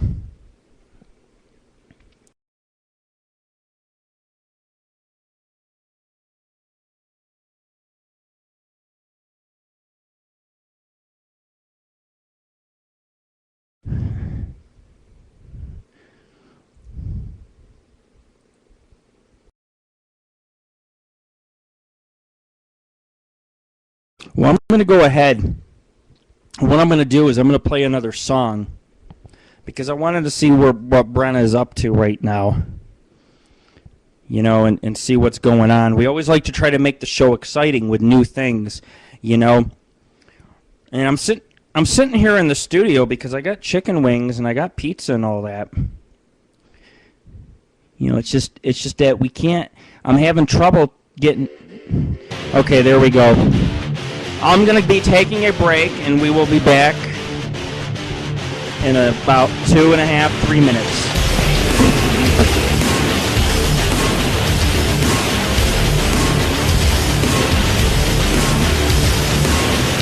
I've tried my luck at keeping hope alive.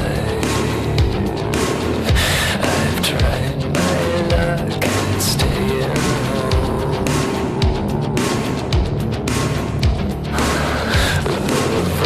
inside knows it's time to go. Keep searching me to take control. So I just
You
All right, folks, I'm back.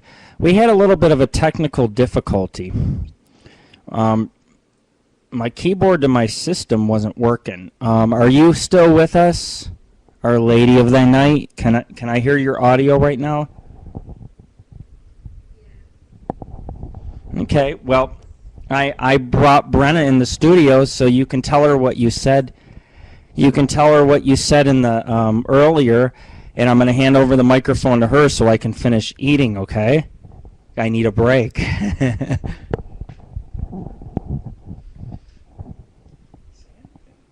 What's going on?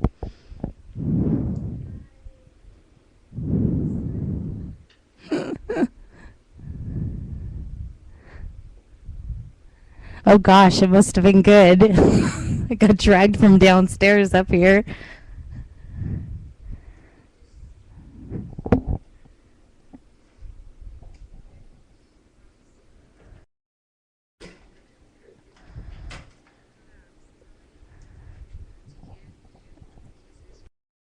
Ooh, nice. Yes, you have very tasty lips, dear.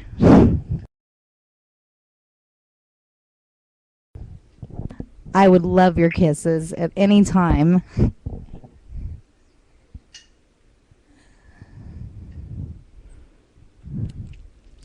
I miss you. I miss seeing you.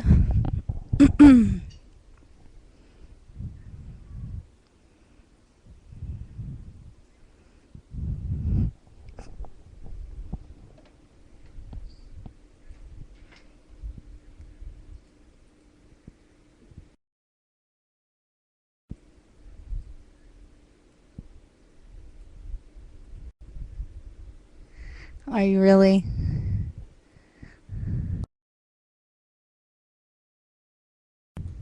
Staticky.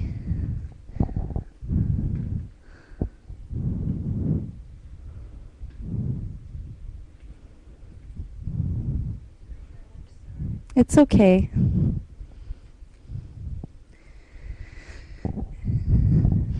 I don't even know if I should tell you half the things I would do to you.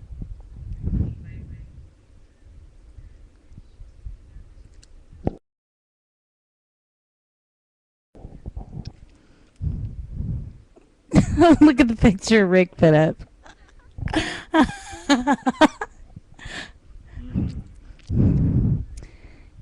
And might I say you have a great cleavage there.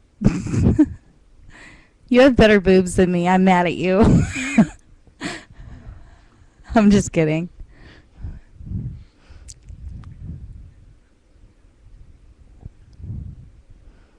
I didn't know he had the camera that high.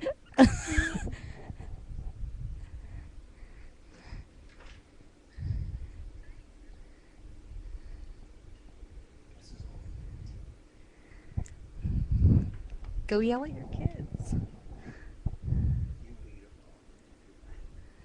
What do you think of Millie when you look at that picture?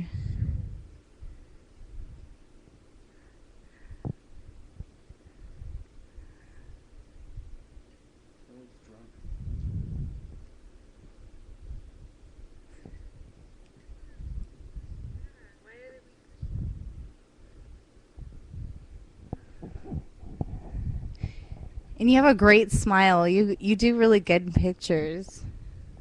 Even when you're like kind of intoxicated.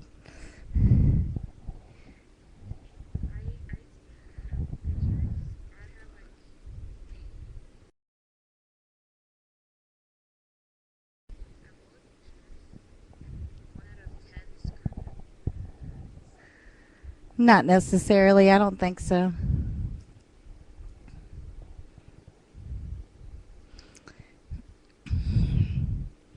I'm the one that looks like a drunken mess.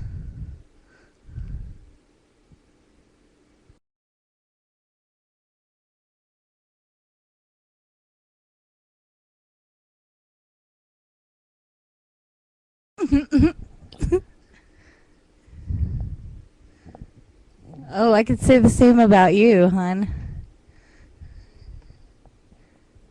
10 times over.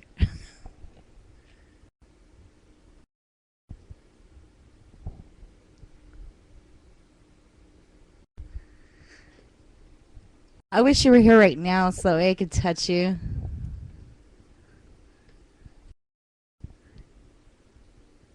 I want to like lick you all over.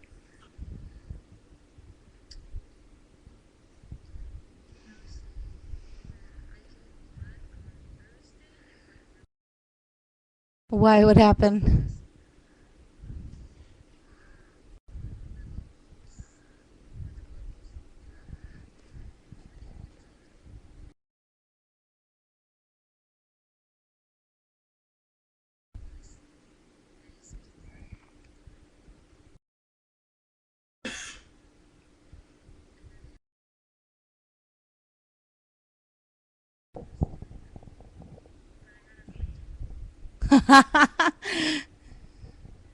We're doing just fine there, dear. How about yourself?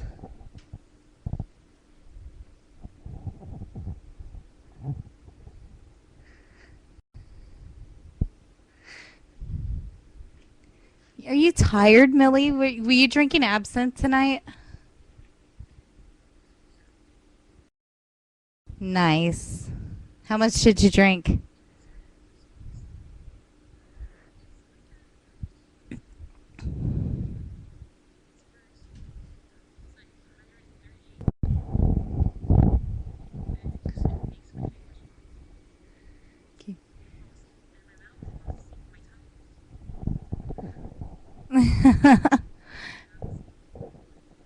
I know it does the same thing to me. A cat scratched me once while I was drinking absinthe, and it didn't fuck. I started getting all fucked up, and it didn't even hurt.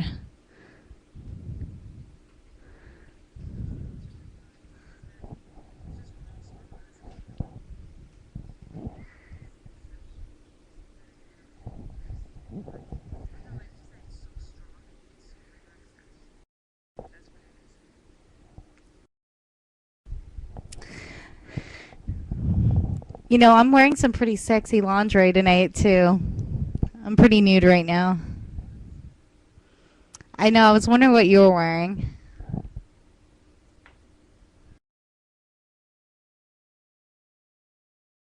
Nice. Yeah, I went to the store and I got some like pink lacy thing, and I usually wear just like a house dress to bed, so it's like I covered that up because I got to deal with the kids too. And but as far as that's concerned, I was trying to do something. The guy says, "Wow, do you both want to be alone?"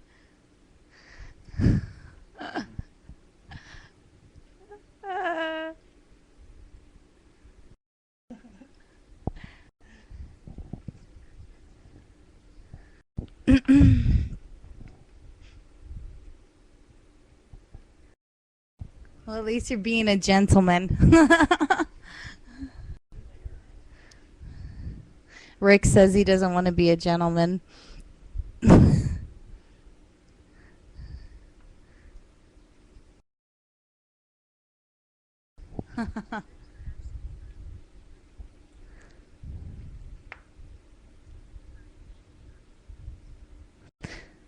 No, I drank it with the on the sugar cube with water, cold water melted over it.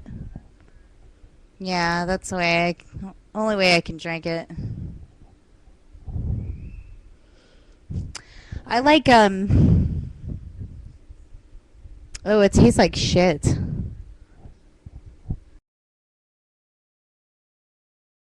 It's like that flavor is. I have this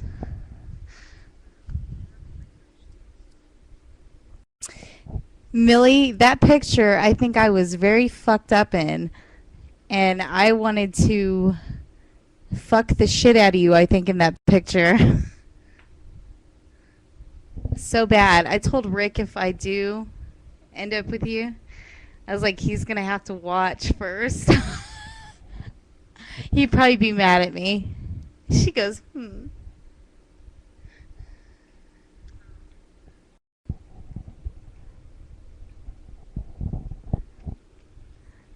I told him, I was like, women know women better.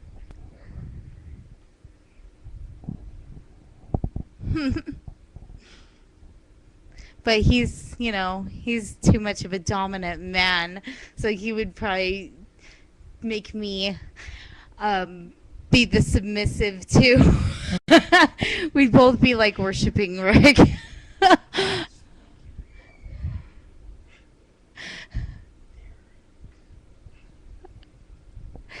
I feel naughty as shit tonight.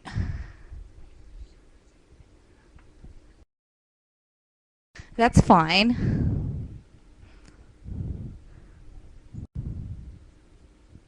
Ooh. And I've always been the mistress, so it works out beautifully.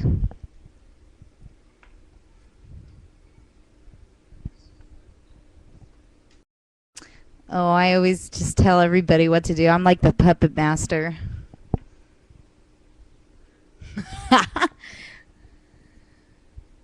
I wouldn't tell you what to do, though. I more so like to be more comfortable with women. With men, I'm a little bit more aggressive.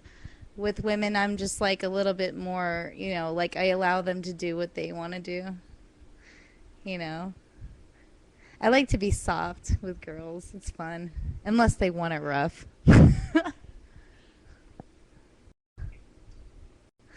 It depends on the situation too, Not every situation is the same,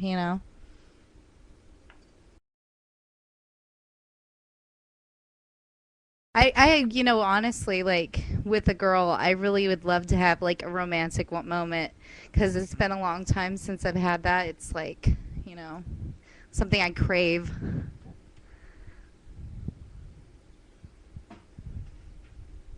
Hold on a minute, okay? I'm going to put Rick back on for a second because my leg hurts.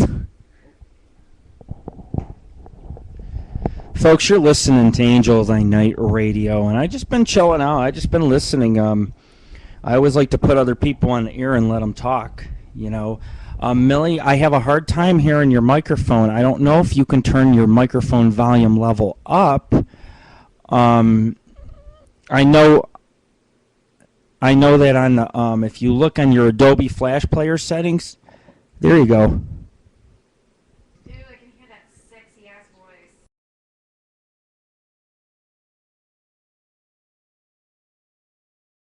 I'm turning mine a little. Okay. There we go. I turned mine a little bit further up.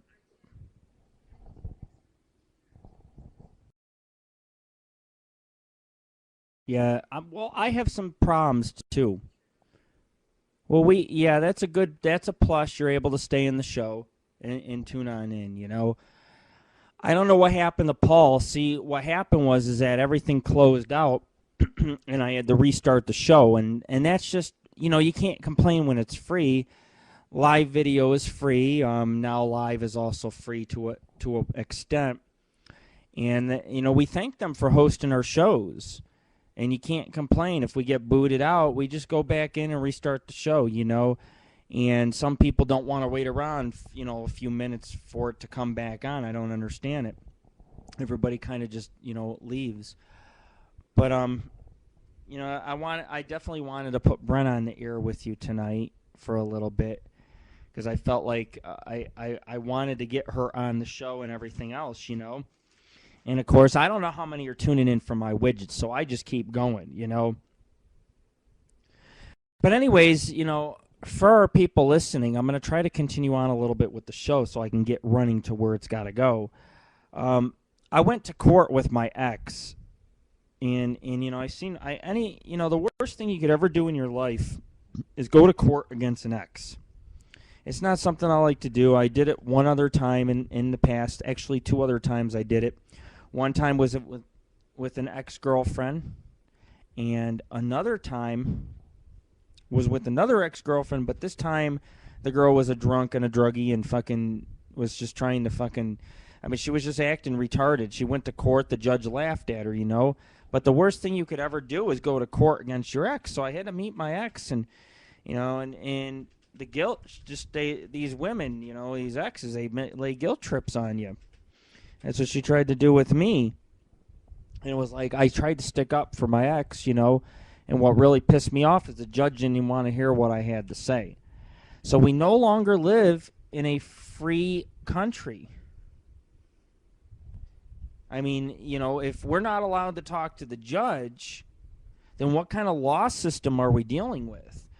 And I just basically wanted to tell the judge, look, man, we're going to have joint custody, blah, blah, blah, blah, blah. And it didn't work out that way. And now my ex is like I said, my ex is playing haircut wars. This is her way of retaliating for what happened in court. Fucking with my kids' hair. Especially the long hair. Don't fuck with the long hair. And you know what's even worse is running into an ex at a store. You're fucking grocery shopping. You're looking for fucking watermelon and shit. And your ex is walking down the aisle. And you're like fucking hiding. You're like, shit. You see her fucking coming. You're like, did she notice me? Just like I said earlier, though. I go to Albertsons. And I come out a happy man. My son shakes his head, too. He's a happy man also. But anyways, there was a dog attack yesterday at where I live. There was a live dog attack. It's in my house about a month ago. And I live with a guy, and I call him Zanku from Charmed. And this guy is built huge. He's like the source of the underworld's evil. And he stands in my doorway and he stares at me and he pulls fucking knives and he's got his henchmen. His henchmen pull shotguns on me and shit, man. I ain't lying about this shit, okay? The knives popped out. Both knives. He goes, yeah. He's like, I will go through you. And, he's, a pretty far out roommate. We've been sitting down and we've been trying to look at all the stuff that's been going on. Like, I beat this game called Army of Two for Xbox. And I'm playing Army of Two and I get ahead and he takes the cord so he gets at the same spot I'm at. I got the cords back. I beat the fucking game. He got so mad he took the fucking cords and the cord's been missing for about, 4 or 5 days. My kids are mad at me. It's like, sorry, man, I had to beat Army of fucking Two. Did you realize that this week alone, I have became the father and the son all in 1 week? Because, if you want to get technical, I became like the father, the son, and everything fucking else, okay?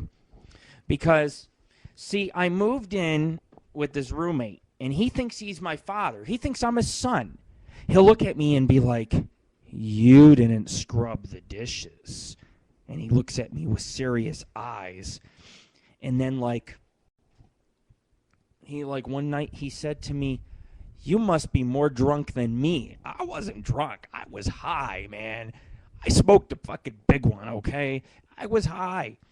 And he's one of the roommates you don't want to mess with. He'll sneak up on you. He'll check. It's like Santa Claus.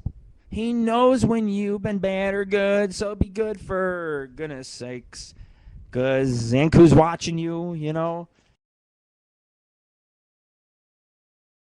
Zanku's cool. But Zanku's been stealing my dinner. I've been making dinner, and he's been helping himself, and he's like, I haven't had a home-cooked meal in a long fucking time. I'm getting fatherly speeches now, on relationships. My girlfriend, I got to sneak my girlfriend in my house. We had to sneak her in the other day like a bunch of high school fucking kids. I'm like, shh, nobody's looking, come down the stairs. And we're sneaking around because we want to spend time together because, on a good note, Brenna and I are having a baby. We're having a child, and we want to spend more time together, and Zanku is not allowing us to spend time together, and it's really hard because, he's already cut out. He's like, the kids cannot see her, so we're like, okay, we'll sneak you past the fucking kids. So we've been sneaking her past the kids and playing like we're high school lovers. It's kind of fun and adventurous, but at the same time, what I'm trying to do is I would like to have everybody with me, and I would like to go out to California and, be able to host a show out there in a peaceful environment and a nice, with a nice wood floor with trees in the background and, And fucking, we want to be able to do our paranormal work out in the central region. We have underground tunnels, we have caves, we have mines, we have ghost towns, we have an underwater city, we have a train yard, we have Yosemite, we have an area that's high intense and other strange creatures. We have the Lake Tessie or Lake Tahoe Tessie monster. And we want to be able to get into this kind of shit, But my roommate wants to go looking for gold, and he wants me to take him out to the mountains. He's like, you can find gold, can't you? So now he bought a metal detector, and he wants me to take him to Ghost Town. I'm like, well, you can look for gold in the Ghost Town. I'm going to be looking for some goddamn fucking ghost is what I'm going to be fucking doing. But I live with fucking Zanku, and yesterday, his ex, see, he's going through a divorce, so all he talks about is his ex. I get stories on how his ex puts knives up to people's throats, breaks in, is a fucking bipolar lunatic. And I'm scared at night. I'm fucking locking doors. I'm like, God damn, I don't want to get killed in my fucking sleep. God damn it. So I'm fucking scared, sleeping here. And I'm like, God, my door doesn't have a lock so Zanku can check on me at night, check to see if I've been bad or good, for goodness sakes. And fucking, he watches the kids and he says, you got no socks on. And I am like, these are children of the Lord. I'm like, these are children of the Lord. And he's sitting here and he's telling me how he's met God. And I mean, he's got some crazy far out stories about how he's knocked people out. He'll slap them in the ears and knock them out. And I mean, I am living with a guy that every day is a goddamn adventure. Okay, I spilled a little root beer on the couch. He thought Sneezer peed. And in fact, Sneezer did pee. Sneezer peed all over the fucking couches. Sneezer does not like him. Sneezer does not like Zanku. So Sneezer did what he had to do. He sent in the fucking bombs. Bombs the fucking way. It's like, go in, Sneezer. Take one for the fucking team. Zanku's chasing the fucking Sneezer all over the goddamn house. Sneezer's running with his ears back for his life. Sneezer's like, ha, ha, ha. You can't catch me, motherfucker. And see, Sneezer, he's a smart cat. And he's like a super soldier. And I told you tonight our topic would be big cats. And then I looked and found like 2,000 articles on big cats. And now I'm just like, well, I'll just touch up on them real quick. The government says big cats don't exist. They are lying to you. There are panthers, there are mountain lions, and there are things that are so large in the woods that those cats could literally rip you limb from limb. I ran into a big cat. They exist. The government says there are no big... That thing looks like a saber-toothed goddamn fucking tiger. It's going to take a chunk out of my goddamn fucking ass cheek. And I've already lost a piece of my ass cheek on Snow Mountain. It's actually Gas Peak. It's the entire Sheep Mountain range. It has 3 to 4 peaks in a fossilized area called Fossil Ridge, which is one of the biggest boneyards in the continental United States. And I climbed that mountain, and I climbed to the top, but this time when I took Brenna, I did not do any climbing. We actually took a long walk, and we got ourselves in a little bit of a situation. We smoked one, and we sat in a vehicle, and we watched the mountains in the sunset. And it was a beautiful fucking time because I hadn't returned to that mountain. You got to understand, I almost lost my life up there. And you look at the mountain, you're like, that's not tall. That mountain's 7,000 feet up, full of 100-foot cliffs built in like a chasm or it just goes left and right, and there's canyons all over. And so you go through the mountain range till you get to the top. And if I end up staying here a few more months in Vegas, I found a way to climb to Gas Peak and Snow Mountain on the backside, and it would be a 4-hour hike or a 3-hour hike to the top. And I think we're going to do another expedition. I really do. It's the highest and the best lookout point in Las Vegas. And if you face the mountain from the front side, yes, you will climb cliffs, and yes, you will probably die. Unfortunately, I should say fortunately, I am a survivor. My ass cheek is a little scarred, but that's okay. My girlfriends can rub a little cocoa butter on it, make it all better, So anyways, I'm talking about Zanku, and Zanku tells me when I first move in, he's like, oh, no, you can't have women here. You can't have women at all. I'm like, and this guy was trying to make me his bitch. Cook for him, clean, babysit the fucking kids. I ain't your fucking bitch. I got a fucking life, you know? So, you know, I'm just like, I told myself I'm going to be hosting Angel on the Night Radio. I'll make this room a studio, little guy, you know? He's like, well, as long as you don't get too loud. I was like, thank God he's not here tonight because we're getting fucking loud, folks. You know, and we are hosting.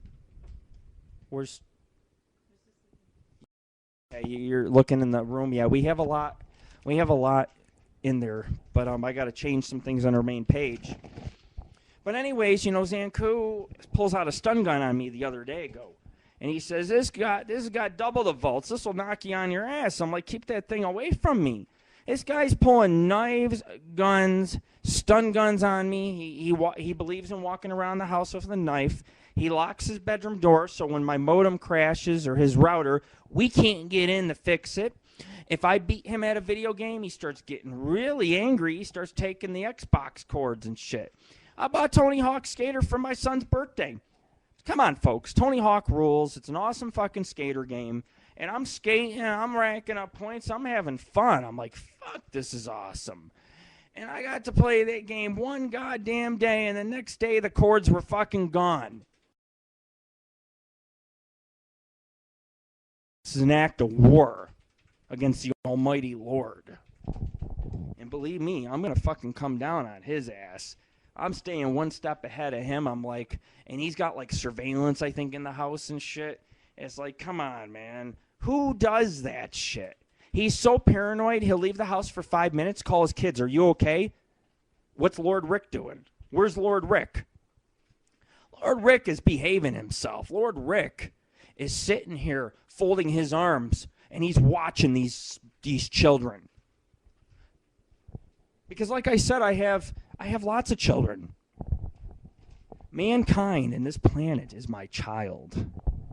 And you're listening, folks, to the Angel of Thy Night radio show, Extreme Raw Radio. And believe it or not, we're hosting a pretty good fucking show despite our setbacks tonight. But, you know, I ran into a female, I like to call her a whore. There's a girl named Kelly. She's a goddamn fucking whore. Excuse my language.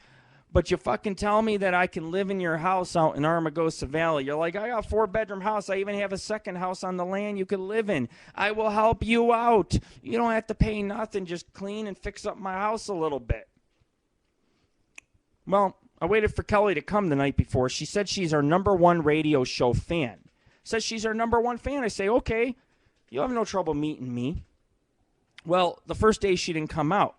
The second day, I mean, she made up an excuse last minute. The second day, I'm waiting with all my belongings to go out there and follow her back to her place in Armagosa Valley, 50 miles, 80 miles outside Las Vegas. Well, she doesn't show up. I'm calling all day. She's on goddamn MySpace. I'm like, what the fuck are you doing on MySpace? Sorry, you can't move in. My water pipes aren't working, and I have to be out in a week. What the fuck ever. See, what it was is Kelly emailed me, and when she seen that I was committed to Brenna and Millie, she seen I was committed to them both. She said, why don't you come live with me? And she started hitting on me really strong. She's like, we can have wine and talk about wine. I'm going to pull the pecker out of my pants. You're going to be on your knees sucking it. And next you know, we're going to be fucking. And I'm in the middle of Armagosa Valley, so you can do anything in my sleep. You could tie me to the bed, break my legs, fucking put a big giant ball and chain around my fucking cock, lock it up, throw away the key in the fucking desert. I'm stuck in your fucking house for life. This girl was already trying to make me a husband, man. She says, I'm your greatest fan of the Angel on the Night radio show. I said, I was blushing. I was like, I got a fan who fucking loves me, man. I got a fan that likes me. And I thought this girl wanted me to move in, and then I found out that she knew who Brenna was. Brenna didn't know her, but she knew who Brenna was because she eyeballs fucking women. So she was trying to take a taken man, you know? Of course, it's hard for me because a lot of girls seduce me. I've been hit on in the last week. I have been hit on by 5 to 6 fucking women in person at grocery. She came on to me strong. She's like, I don't want to call you Richard. She goes, she's like, a little formal. She goes, how about I call you Rick? And I slipped up And I'm like, she was fucking dazzled. She was tickled pink. It wasn't like I was going to go out with her or fucking bend her over the desk and go cha-ching, cha-ching, like I'm at the fucking bank raking up fucking dollars. It's like a casino, mega bucks. Call it fuck you bucks. Fuck a bucks. But anyway, so that's the story of my life. I live with goddamn fucking Zanku of the underworld. This guy can make the bees appear. Trust me, he can do it. Yesterday, his dog got loose. His ex dropped off the dog because they're going through a bad divorce. The woman's like psycho. And the dog got loose and took a chunk out of some kid's ass and bit his fucking fabric. And so yesterday we had to wait for the cops to show up. They came with the animal control, and Amy Lee shows up on my doorstep. It's like Amy Lee's sister. This girl looks like Amy Lee. She's like 90-pound fucking cop. She's short. She's only tall enough. She's so tall. She's so short that I could stand there and she could suck my fucking cock practically on her goddamn fucking. She doesn't even have to be on her knees. Just reach down and suck up some fucking dick, And I know that sounds bad. Raw extreme fucking radio. And when I get into extreme radio, I get raw. So anyways, I ended up not moving in with the whore in Armagosa Valley. Her name's Kelly. I hope you listen to the show. I think you're a fucking whore, all right? Kiss my white fucking ass. I ain't moving with you, and rubbing your feet and cooking your dinner. And besides that, you look like a goddamn fucking orangutan, all right? I knew I would roast somebody on the show, and I told Bobby T tonight, I said, I ain't roasting anybody, but I will roast you. Crazy. So anyways, here I am. I had oral surgery. I'm dealing with fucking Zanku. I'm driving. Instead of pops, I see poops, thinking, that really ruined my fucking appetite. And, I'm going to tell you something. I went to a family reunion. I went to Brenna's family reunion, And, of course, we got stoned, and and I don't know about you, but I'm not used to being around a lot of family, okay? I like to be a little off on my own, a little independent, a little bit quiet. Peaceful fucking life is some of the best life you'll ever live. That's why I moved to California, because it was very peaceful in certain places. We used to smoke on logs and fucking on beaches and creek beds, and just very peaceful life. But I went to a family reunion, and she wanted to introduce me to her family, and I'm like, I was so scared because I didn't know, I'm like, God, I've gone to family events where people punch me in the face and there's chairs flying and shit. I've been to some crazy fucking family events.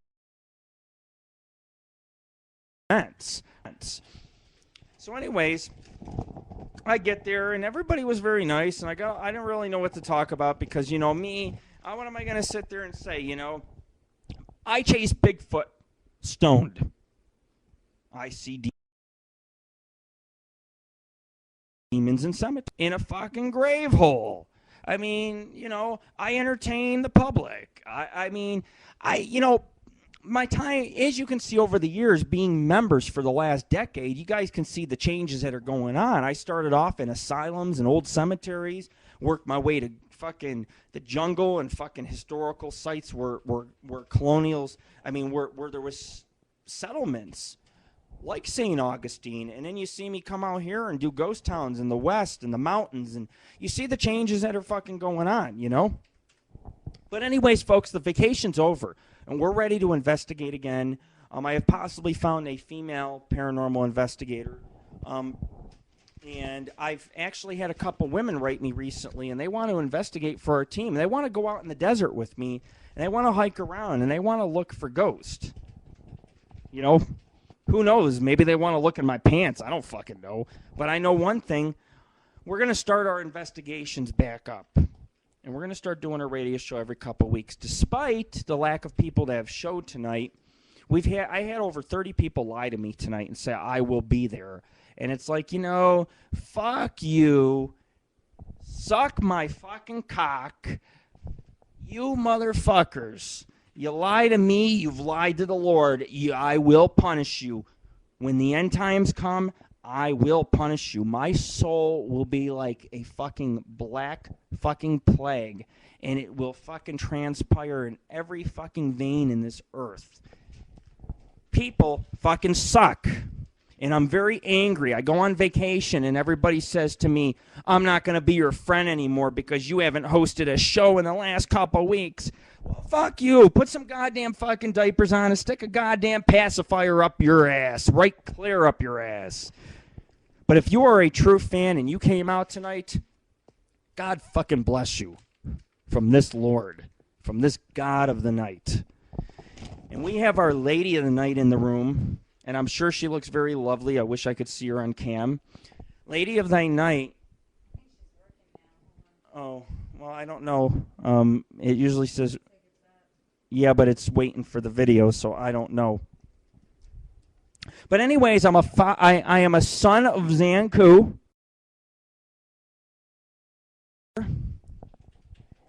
And I am a father because Brenna is about 2 months along. So in 1 week, I have been like the Father, the Son, and God knows I've been so high, I've been the Holy fucking Ghost too, okay? Welcome to the Church of the Angel of the Night radio show. I could be like those religious people for many years. I forgot that religious Christian show that used to be on, but you know, it's like, goddamn, can you imagine me being a guest on that fucking show? Be all like, hallelujah, motherfuckers. But my vacation was very good, you know. And like I said, there's been a lot of show changes. I hate to say it, but Angel's ditched us on the last 2 shows, and I am not sure I'm going to have Angel involved in this show anymore. Jeannie Lee quit. We still have, you know, we've had Chloe wanted to be involved with it. Chloe never showed up. People are just, I don't know. Nobody knows what good radio is anymore, you know, and I've sat the last couple years and I've tried to put out a lot of good episodes and things like that. But anyways, I was talking about the reunion because I didn't want to sidetrack too much. And I'm not good at meeting family. So, and you know, the thing is my tooth hurt, so I was taking a bunch of pills. I was drinking. I was smoking to try to get rid of the pain in my mouth at the time. And I really wasn't very friendly at her family reunion. I probably looked like an unfriendly, mean badass. Mad face, sunglasses on the entire time. My nails are painted black. You know, but when you have a toothache, you're in so much pain, you just don't care what food or what's going on at the family reunion. And, of course, my kids got pinpointed for breaking a water sprinkler. And that's why I don't do the family thing, because I realize that I make my own family and I go my own way. All this drama seems to happen. Family can never get along, you know. Son-in-law comes over, son-in-law says something wrong. The family starts fighting. And in Italian families, people slap each other. They slap each other's faces. They're like, I don't like what you say. And they slap the face, you know. You come over for grandma's for supper, you say, pussy. You get your face slapped, you know. So you try to keep your distance, you know. You try to be like, you live out in the woods in a nice giant stone fucking house with a creepy backyard. And, you know, you come and you visit family for, like, Turkey Day, you know. And after you eat your fucking turkey, you go back to your fucking castle. And you do very naughty things like tie Our Lady of Thy Night up against the wall and spank her ass. We always have to throw a little dirty humor on into it, you know what I mean? But anyways, you know, I've covered a lot tonight. And I'm still not done because I have a few other things I want to cover. And like I said, I am crazy. You know, I must be crazy because I do want more kids down the road. I mean, it's kind of weird because, you know, I do want a couple more kids. And I start to realize when you go through a divorce or you're no longer, you know, together with the person you're married to, you realize that you got to split the kids in half. You're like, oh, God, you know, you get them Christmas, I get them Christmas Eve. You get them Easter Day, I get them fucking Father's Day. And you have to share your fucking kids. But in this case, my ex really can't handle much kids, so I'm stuck with all the kids, but I want more kids. And right now, my roommate has kids, and I kind of hang out with those kids, too, at night. So as long as I have, like, 5 kids here, or if there's, like, a sleepover, 6 kids here, and I'm like, I want more kids. Millie knows I want to make babies with her, too. And Millie always says, oh, no. Oh, my God. But, Millie, it's fun to make babies, so we'll just pretend, okay? We'll just pretend. I will not zap you with my super sperm, I promise you. I will not zap you. But anyways, you know, she knows I'm bad, and she knows I'm raw. See, that's the one thing about Our Lady of the Night, is that she doesn't mind when I get raunchy on the air. Because most of the time she ends up drinking and you know, she's just like, whatever. We had, on our last show, we had Chloe in the room, and Chloe sat here for 5 hours listening to me, and I was like thinking, how the hell do you do it? And then Chloe wrote me and said, I want another show, but Chloe's out in the middle of the woods. She's up in Boston right now. And she's been looking for paranormal activity out there, and she's a member of our group. And it's nice, you know, she keeps me updated on what's happening and everything else, you know. I had an incident. I was at the park trying to fly an airplane, play football with the kids. Security yelled at my kid. I had an accident. I walked into my son's school and I said, I want to remove my son from school. The principal came out and the principal yelled at me. Principal said to me, can you please take off the hat? My hat says, fuck me, I'm fat. I've walked into many schools and the teachers said, it's fine, it's fine. The teachers were scared. They didn't want me to take it off. But I walk into the goddamn son's school. The last day I'm pulling him out of that school after wearing the hat 30 fucking times.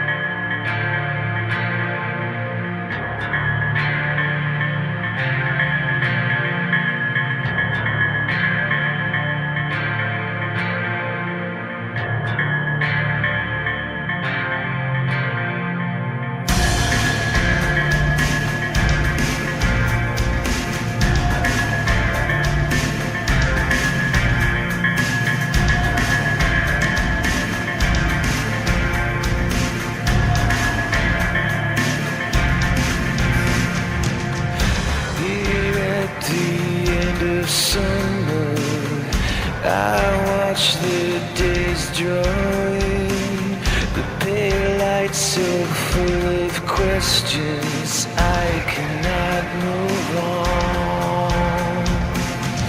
3 years of sinking slowly, I can't take another day. I would give anything to there's nothing worth believing anymore. There is no place I haven't been before. The little things that matter passed away, and leave our garden fragrant with decay.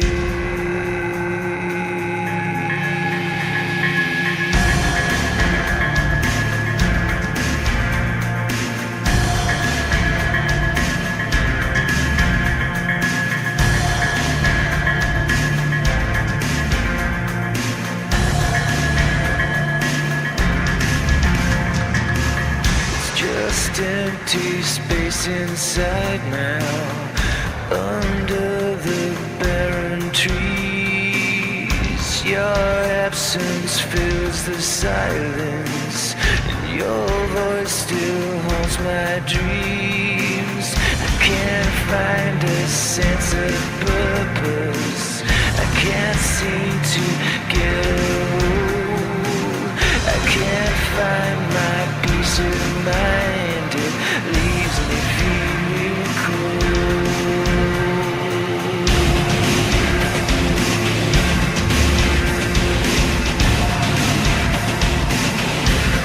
So cold.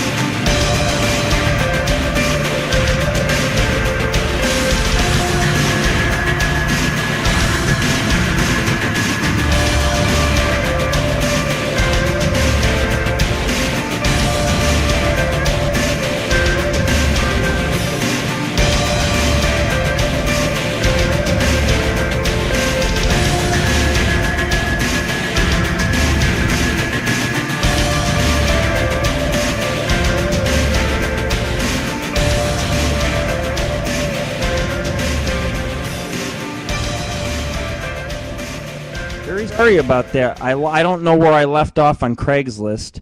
If you want to tell me, Lady of Thy Night, you are more than welcome to tell me where I left off, which joke, or which Craigslist ad, and I'll continue on from there for you guys.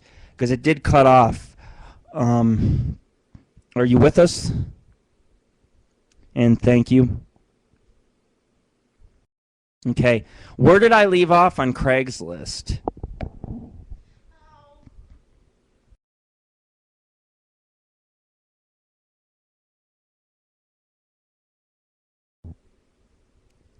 Can someone tell me? Uh-oh. It looks like Our Lady of the Night is really fucked up. So we'll just start here, and if I miss the other ones, oh well. Sexy BBW Latina needs financial help. Respond with a pic. Super horny, sexy Latina, big, beautiful woman that needs good loving. I'm not a pro. Just need to make ends meet this month. I'll help you. You help me. No back and forth emails. That's so annoying. I can't keep up because you're too busy being a slut, girl. And she goes, I tried this a few weeks ago. I got his flakes and fakes. Please be real. Don't waste my time. And her name is Booty BBW Latina, folks. Email I am her a name. Tell her you want some booty. And all it's going to cost you is a couple $100. A couple $100 to have some fucking custard cream pie that's fucking dripping and fucking nasty. Forget it. Next goddamn ad. He said I could. After a bit of begging my husband, he's let me post this. I'm looking for 3 guys to meet up with, have some drinks, go to a motel, and do whatever you want as long as you fill my pussy with cum. Take me home to my husband. If you don't have a group of friends that'd be willing to do me in front of strangers, I will put one together. Send pics, looking to do this Saturday. All she wants, basically, is to be cummed in and to be sent back to her husband. Thank you, but no thanks. I got enough kids already. This is the kicker of the night, okay? You guys are gonna be shocked when you hear this, and I want to make sure that I haven't lost my connection. Yep, clown colleges. Well, there are clown colleges out there. Someone said, I think Our Lady of Night said something about clown colleges. Well, this is pretty clownish. Looking for dad and son. I'm real. Always been a fantasy of mine. Only real father and son tag teams. If you guys are real, I'm pretty much open to anything you guys would want to do. Oral, anal, double penetration, I'm down for whatever. Get back to me what you guys want to do. Black, I want black dads or sons. Quadruple plus.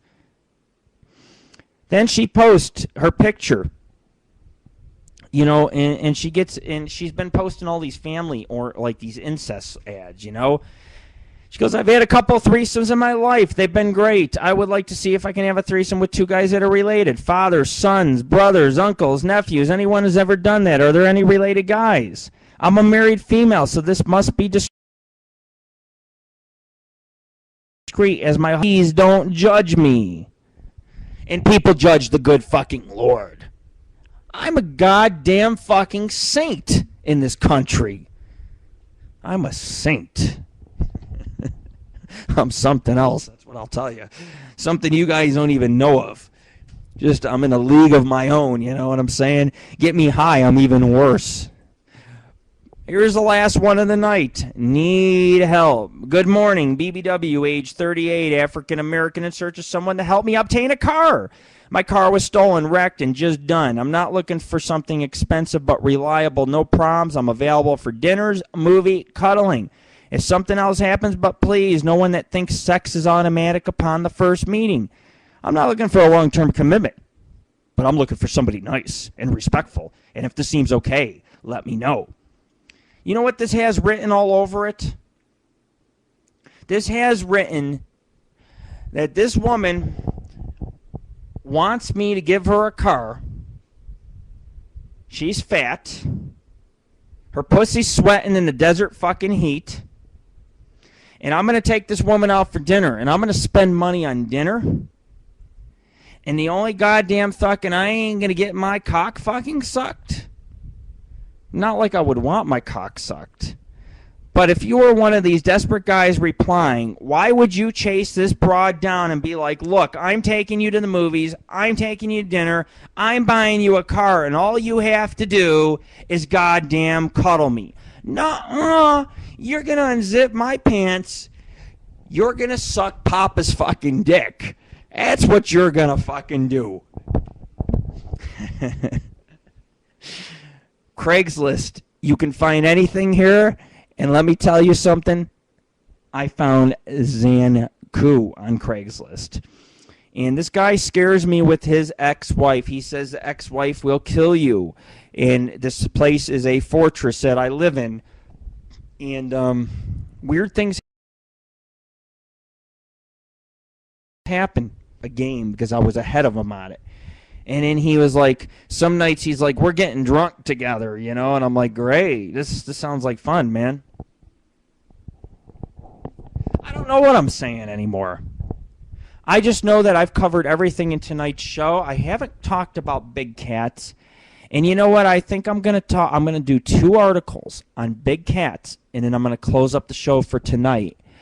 And, you know, we didn't have, I mean, like most nights on live video, when I host a show, I get 1,000 hits in one night, which means, you know, we can get 10 times that on our widgets as far as hits. We haven't even come close to like 50 listeners tonight, you know, and it's really disappointing because we've been hosting shows for over 2 years now. And, you know, to be able to host shows for almost fucking 2 years and to go from like 20,000 to 50 people, it's like, man, I had to slap you motherfuckers.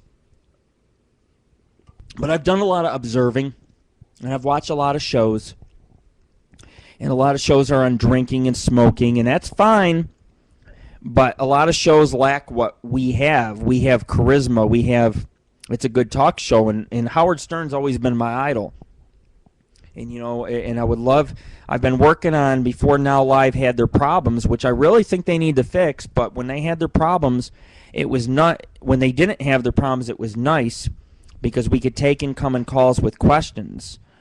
And we could have stuck on 4 or 5 co-hosts live. And we can't really do that with live video, but Now Live, we want to thank you for hosting us tonight. And I mean, I'm really sorry to see your service come to what it has been. There is another way I could teach you guys around it, and it can be a free service for everybody. But, you know, the problem is that when you're a guy with money, like our past tense presidents, if you're a corporation owner, you can run for president. And I want to be the first non-corporate owner to run for president. And all I can do is just keep putting it out there, and we hope that a newspaper and pretty soon some producers will pick me up and fucking camp. Not going to win a fucking presidential debate with me. I don't fucking care who you are. You can argue with me on war.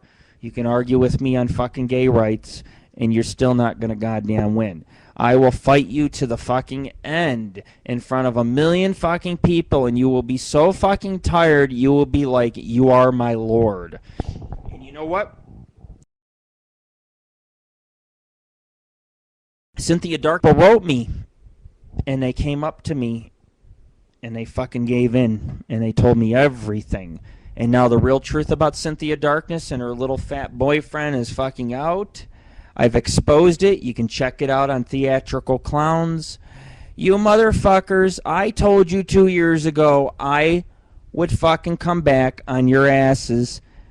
And it has. All the people that were your friends are now faithful to the good Lord. And that is what I've been wanting to announce for a few weeks. We gained a lot of fucking allies, and they told me exactly Sin's little plans to fucking shut us down and all these other things. Fuck you. The Paranormal Ghost Society is forever, and I am goddamn fucking eternal. You lose, bitch. Anyways, this article is for my friend Paul. And I'm going to go over 2 quick articles tonight. One will be on cats, one will be on something else. Because Paul will listen to the rebroadcast, and I am going to send Paul the full show when I can put the sound files together, which, you know, it takes time, and then I got to upload it and everything else. But anyways, this one is called Alien Big Cats in Wales. The Fortnite and Richard's Room were leaving non-aligned worlds of UFO and conspiracy researchers and cult sci-fi for something much closer to home, for people in the UK, and potentially very, very dangerous. We're looking at the alien big cat, or ABC, phenomena in Wales, the rest of Great Britain generally. Before we go on, it should be stressed that alien and alien big cats has absolutely nothing to do with extraterrestrial aliens. Alien is simply another word for foreign. That's what's strange about these ABC sightings in the UK. There are not supposed to be any big cats roaming the wild in British countryside, aside from the fact that most of what people report is perfectly normal and believable, apart from the odd strange case like Nick Redfern's discuss his appearance on BOA audio last December. Looks like they beat us to it. But anyway, who listens to that interview will know that my younger sister with a friend actually had an ABC sighting in the Welsh countryside. It happened a couple years ago. Basically, she saw what looked like a puma or other large black cat. And for anyone who thinks this must have been a little tomcat seen from far away, the animal was carrying a very large dead sheep in its mouth. This sounds to me, folks, like a goddamn saber-toothed tiger that is about to rip your ass cheeks fucking off. It is carrying a fucking sheep in its mouth. It sounds like fucking Jaws.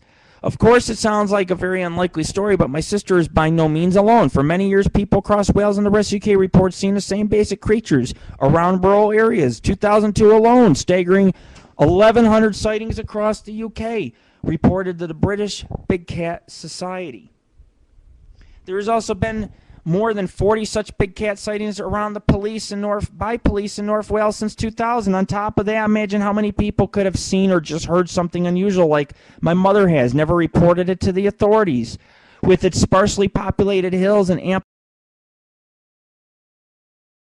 supply of for such animals that covertly live and multiply. However, where could they have came from? As we already noted, there are no known species of big cats in Wales. Couple intriguing theories on this. One of these I've always found interesting is the idea that some exotic animals the Romans may have brought here to use in their amphitheaters could have escaped or been let go. If not the Romans, maybe the ABCs originate from the Victorians. They also kept exotic pets and used big cats in circuses. Another theory that has intrigued me is the idea that ABCs might not be alien at all, but unidentified species of big cat native in Britain. Perhaps the survivors from the prehistoric past. Fossil evidence indicates that the lynx survived. It says survived in Britain 1,500 years ago. Its extinction due to human activity rather than environmental changes. Maybe in remote areas, this is the lynx, it says. Basically, like parts of Wales, some managed to survive in modern time. Released into the wild after the Dangerous Wild Act of 76 came into force. Many big cat owners, of course, did not want to have their animals taken away or even worse, put down. They released them in remote locations where it's argued the animals could have survived and met up to establish an ever-growing feral populations. There's sub-evidence for this theory, too. For instance, the British Big Cat Society claims evidence of 23 such releases of big cats, including a panther, pumas, lynxes, and the host of exotics, including caracals, ocelots, and jungle cats. Whatever the truth, one fact is certain. More and more people seem to be seeing these misplaced creatures. They're almost certainly very real. Their numbers seem to be steadily increasing. Let's hope we find concrete evidence of their existence before someone gets hurt. Sources: Northeast Wales Myth and Legends, Big Cat Sightings. British Big Cats at Answers.com, and over 1,000 big cats seen at BritishBigCats.org. Check it out. And who wrote this was Richard Thomas. He's a BOA UK correspondent and columnist. You can contact him at boxstacker@AOL.com. Write him, if you have any questions on big cats. And of course, we're not going to have much more longer of time to go through big cats. So next week I'll cover some more. I'm going to start focusing on paranormal stuff next week. I just wanted to have a funny show tonight, a really funny show with a lot of comedy. And, I think I'm going to go on one of my favorite topics. And it's about, let's see if we can go through it. Okay, some of you have heard of the Yowie, right? Well, the Yowie is a Bigfoot creature up in Australia. Okay, it's much like Bigfoot or Sasquatch here. It's, native to the land. But a territorial Yowie research believes Bigfoot-like beasts could be possible recent for a death of a dog in Darwin. And it's the Yowie killed the dog. So what they're saying, the dog's owners believe their 7-month-old puppy, which had its head ripped from his body, was mauled to death by dingoes. But Andrew McGinn, who has been researching Yowies in the top end of the more than a decade, says it's possible the hairy ape beast was responsible for the attack. The way the guy's dog was killed was typical of a Yowie, he said. I know it sounds fanciful, but over 100 years, dogs get killed and decapitated, and people report feeling a watch. Goats stolen, even seeing a tall, hairy thing in days beforehand. In the late 1990s, there were several reports of Yowie sightings in the Acacia Hills. 1997, mango farmer Katrina Tucker reported being just meters away from what she described as a hairy humanoid creature in the Acacia Hills property. Much like California, they got a lot of sightings like this in the woods. That's why I want to live out there. I want to see these sightings and hike around the woods and look for this thing. Photographs of creature's footprint were taken the next day and examined by Northern Territory Museum, which concluded that Mrs. Tucker's had been hoaxed. But Mr. McGinn said after speaking with Miss Tucker, he had no doubt her story was true. After I met this lady, I found she was clearly terrified. Carpenter Darrell Campbell reported seeing a similar creature near Abe and Lade River in 1998. McGinn contacted Northern Territory News after reading a report in the UFOs flying around his home. So now we got UFOs and Bigfoot activity, which is generally related. That's why we used to hang in Kazua, Pennsylvania, because we had both UFOs and Bigfoot activity at the same time. It's a very hot spot for paranormal, and I lived it. And he said the area seemed to be home to a lot of activity. I've been here 16 years, he says. I hear time and time again reports of these strange things around the hills.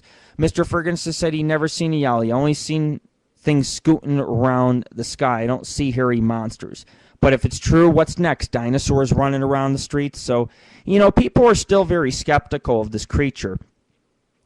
Nobody seems to ever find the existence. We find little things, signs that the creature still exists. And nobody's able to get it. People keep hoaxing. I'll tell you where he is. He's underground probably. But then again, UFOs in the area, they might be coming from another planet when you think about it.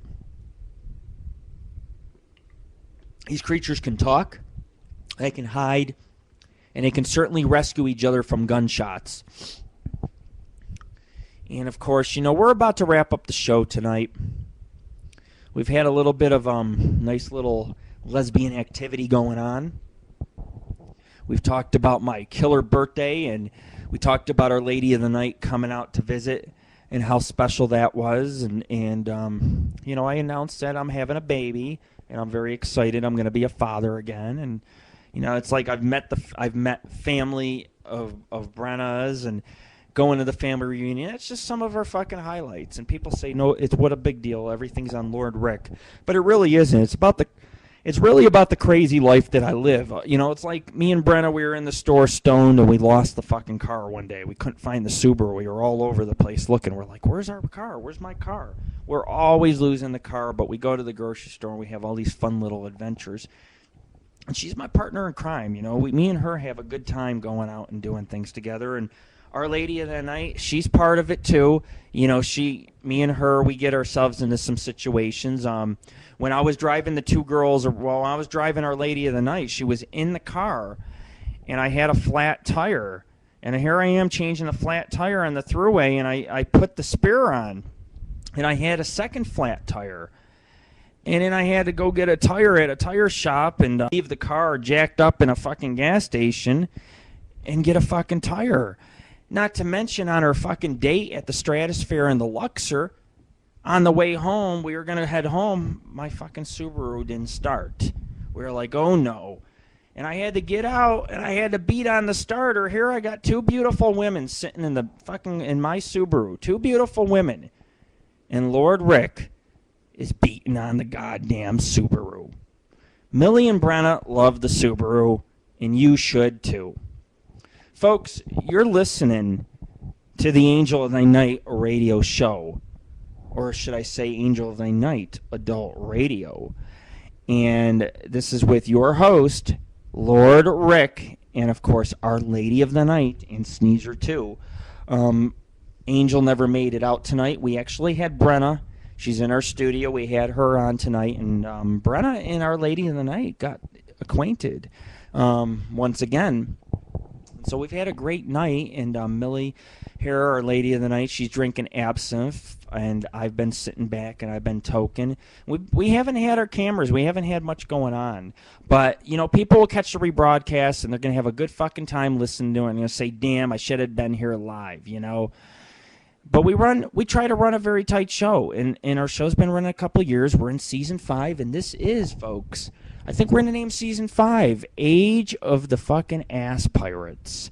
Okay, because there was a lot of ass pirates who didn't come out tonight. They're busy being ass pirates. They're fucking each other in the goddamn ass, and they ain't fucking coming out and listening to the Angel of the Night radio show. You guys are ass fuckers. You guys tell me you're loyal fans to the end, and you'll never miss a show. And about fucking 2,000 of you missed my fucking show tonight. Kiss my fucking ass. I haven't been back for a fucking month. I'm back. I'm raw. I'm bad. Fuck you. I'm God. Only sometimes. And when I get off of here, I'm the father.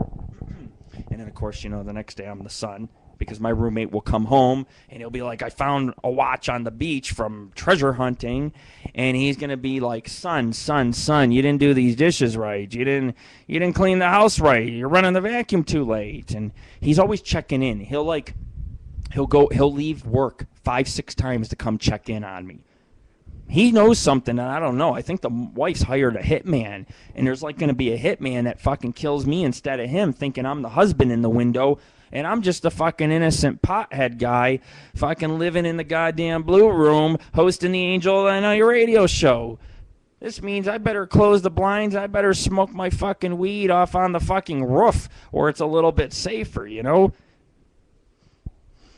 Anyways, I was looking, and I went to GameStop, and I seen the new video game for PlayStation 3. I want it so fucking bad. If you ever want to buy me a fucking gift, just because you can tip me for doing the radio show, you can donate, you can give me tips. Our PayPal is up on live video. Click the donate button. If you're a listener, throw us $5, throw me $10, throw me $1. You know, give me some tips for hosting hours upon hours of radio shows for the last fucking 2-3 years, you know? And if you don't want to tip me, I seen a PlayStation 3 game, and it's fucking Ghostbusters, man. Fucking Ghostbusters, the PlayStation 3 game, and I'm like, I want to own this bitch. I want to put on a goddamn fucking proton fucking pack, or whatever they fucking call that goddamn thing. I want to fucking use all the fancy fucking equipment, you know? I want to play the video game. My kid's seen it, like, Dad, we want Ghostbusters, you know? I bet you there's even fucking Slimer in that fucking game, you know? And then you got fucking Sigourney Weaver fucking getting her tits fucking played with and chained up and shit. Yeah! We're fucking Ghostbusters. We're going to buy paranormal video games, too. It's a life. It's a lifestyle. Much like polyamory, just like fucking, you know, girls kissing girls, these, you know, smoking pot, it's all a lifestyle, you know, and you can choose to be like everybody else, or you can be your own individual in this country. My dream's to be president of this country. I would like to lead the world, and people look at me and they think I'm some fool, but you know what? I am a natural born fucking leader. When I take my guys on investigations, we communicate with the hands. We know what needs to be done, and that is why we see paranormal shit. That is why we come close to getting Bigfoot and UFOs and see werewolves and fucking big cats and all these other things. We are putting ourselves out there. And I used to go out every weekend, but with gas prices and me being a struggling single father and not getting donations, you know, we probably will only go out once a month. When we get to California and I can get Brenna and Millie or whatever happens in the future, but if we can get base somewhere in Central California, we will get our investigations back up. I would like to make Millie a co-founder when she lives with me of the Paranormal and Ghost Society. I would like her to be co-founder.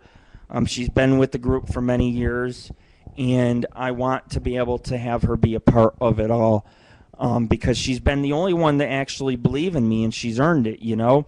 My ex, I was married for 11 years. My ex didn't believe in me. My ex would give me gas money to travel because, you know, she'd be like, you need to get out of the house. But My ex really was very shaky about the paranormal. My ex used to see ghosts.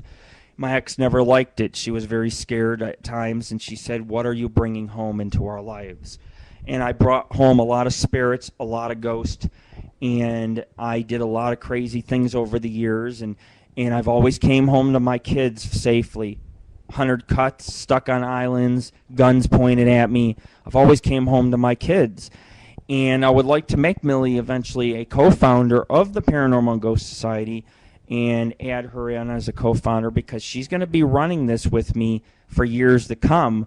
Because, you know, obviously Millie, Our Lady of the Night, is not just a radio show host. She's also somebody I love very much and somebody that's going to be with me. And I'm very proud to announce that on my show.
Radio show that you're going to find around that has had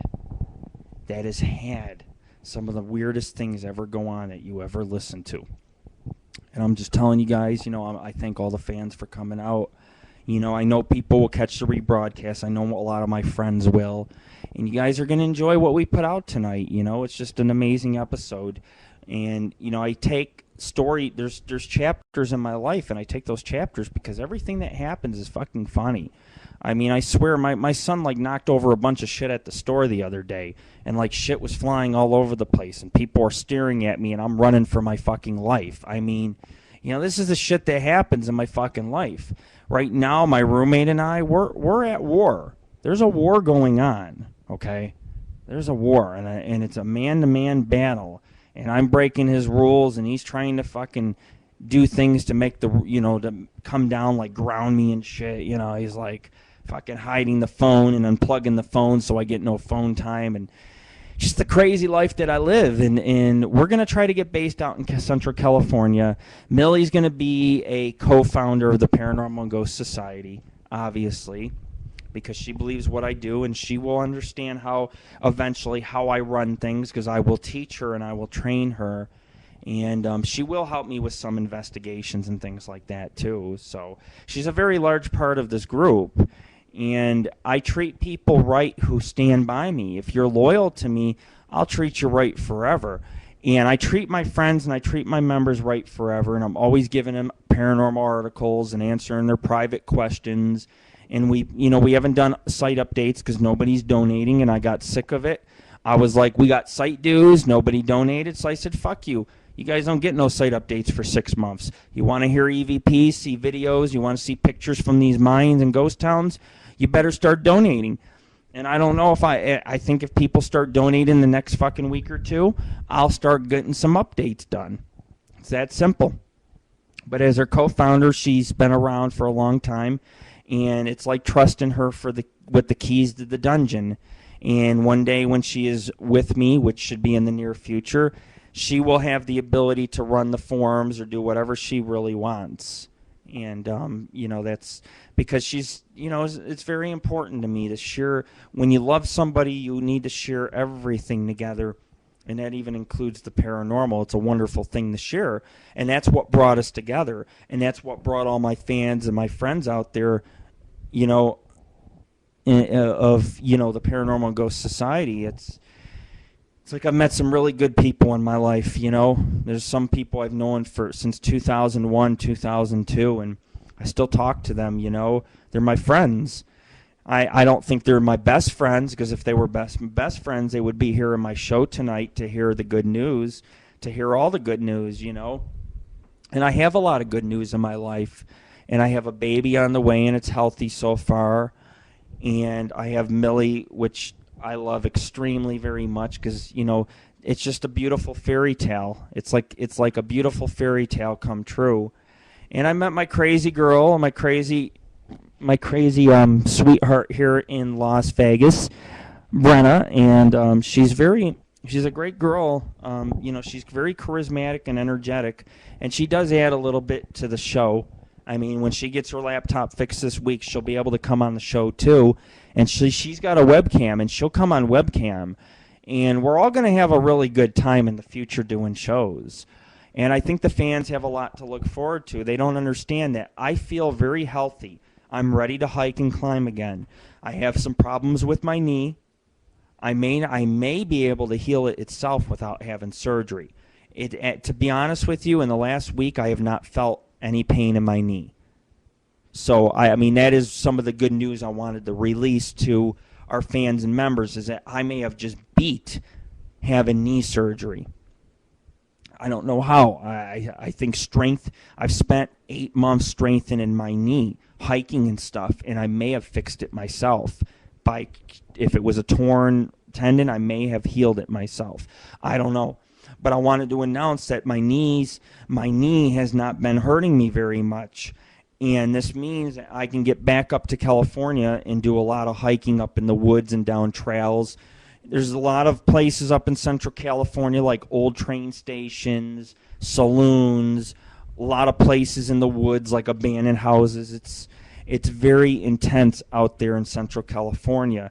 You'll go to a small town, you'll find 5-6 abandoned places with a mine outside of town, and that's the way it is. And the little cemeteries on hills, and these are haunted places, folks.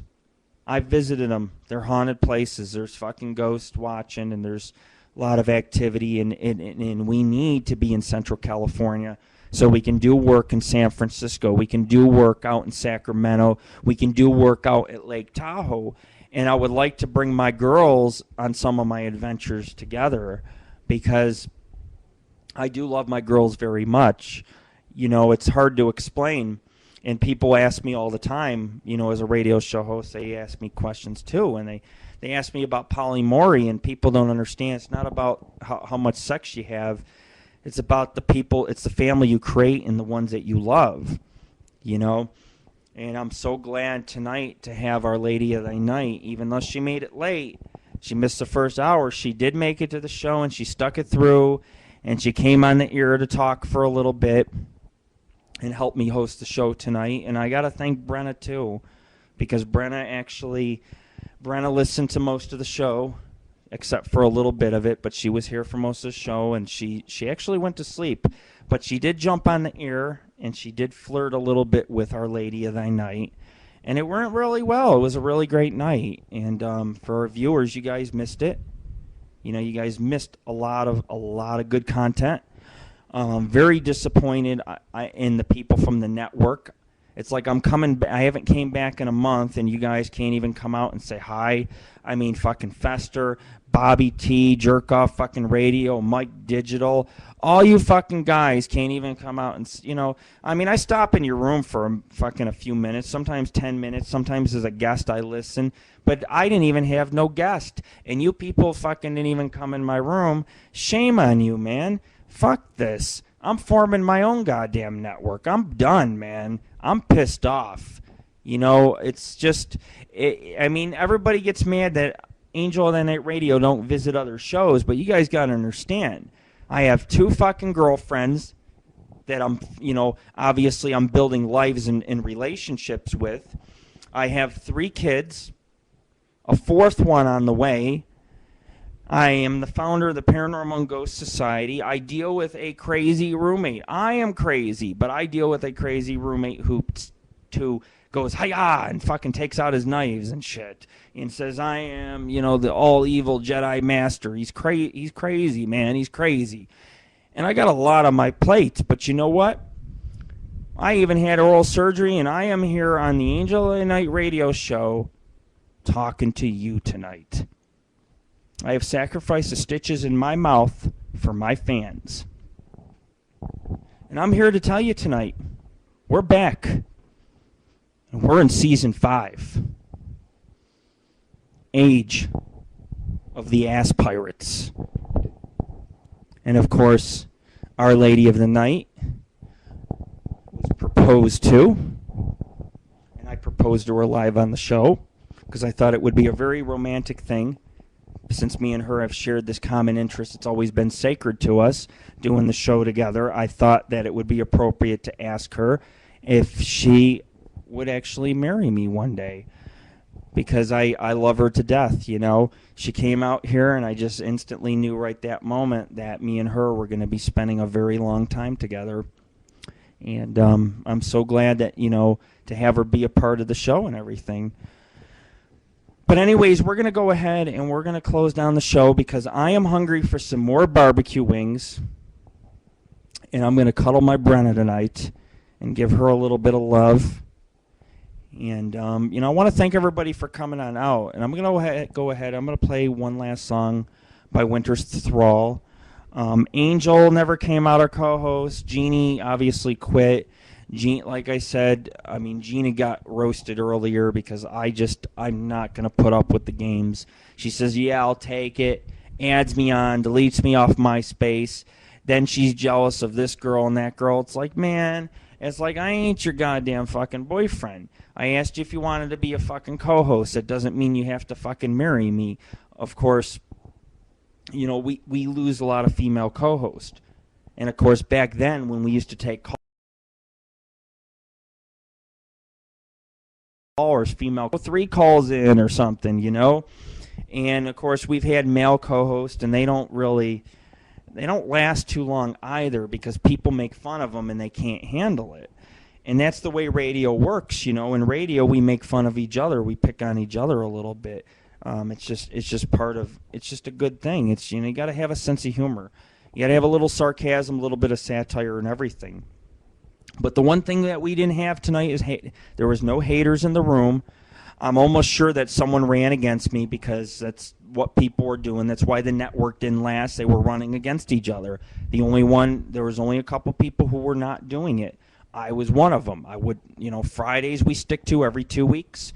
We're bi-weekly, 7 p.m. Pacific time, 10 p.m. Eastern time. So check us out, folks, www.paranormalghostsociety.org. It's your network to all sorts of paranormal forums, links, and services that we offer. Check it out. Go to the site. Join our forums. Have a good fucking time. It's what it's there for, man. And if you want to tip us for tonight's show, we've put on a 5-hour show. It's been quite comical. We've had a lot of fucking fun. These episodes, you can save them 10 years from now. What we're gonna do is we're gonna start making podcast. Well, we've been making podcasts for 2 years, but we're gonna make a podcast of tonight's show. We're gonna make We've made a podcast already of last month's show that we did, and we'll continue to do podcasts. And we'll put them on disc and we'll make them available. When they'll be on disc could be months from now, but we'll have all the seasons on disc again, available to the public, and you guys can buy the disc. It's not gonna cost you nothing to shell out. It's not gonna $20, it's not gonna cost you anything. $30. And you can own the collection. You can own a couple 100 hours of radio. You can stick it in your fucking CD. You can sit here on the computer, get fucking high. I guarantee you'll piss your pants. You'll have a good fucking time because you'll see the different history over the years, the last couple years of my life as a paranormal investigator, and the crazy, whacked out life that I live. But anyways, we're going to play Winter's Thrall, and I want to thank all of you for coming on out tonight. And I want to say, especially, I love you, my Lady of the Night. Brenna is sleeping. I love her very much, too. And they're both my girls, and I will take care of them to the very end. Unless, of course, Like they say, some Ghostbusters, the life of a Ghostbuster is spent alone. We'll see if I can alter that curse and that destiny and see if that me as a paranormal investigator is going to spend my life alone, or if I'm going to spend my life in harmony and happiness, which will be an inspiration for my future work that I do in California. And we hope to get our TV show. We got a lot of work ahead of us. I got to pull myself out of this pit, and I got a lot of catching up to do. And I hope that people will, start listening to the show again and getting involved. And if that's you, we welcome you to the Paranormal and Ghost Society. We're not just a paranormal group. We're not just an adventure group. We are like a church. A church that smokes a little bit of herb, a little bit of herb in the air. And yes, we do take donations, but most of all, the greatest donation you could ever give us is be a fan, be a friend, be cool, and be part of what we're doing. You are listening to Angel of Thy Night Radio, your host, Lord Rick. And we're going to go ahead and we're going to close out the show tonight. And I'm going to play Cold. And I will see everybody on the flip side in 2 weeks. Thank you for coming out. I love my fans. I love you. It's been a great night. And don't forget, show us your support. Add us on as a subscriber.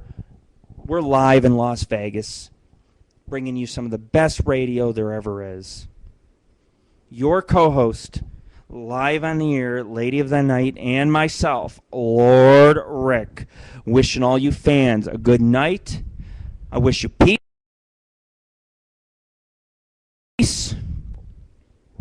and I wish you good goddamn fucking green. Let's celebrate Season 5, Age of the goddamn ass pirates. All summer long, baby, we're going to take it live in Las Vegas, and we're going to bring you guys some really good fucking radio. And of course, if we can get our sound blaster working, we will play one last song from Winter's Thrall.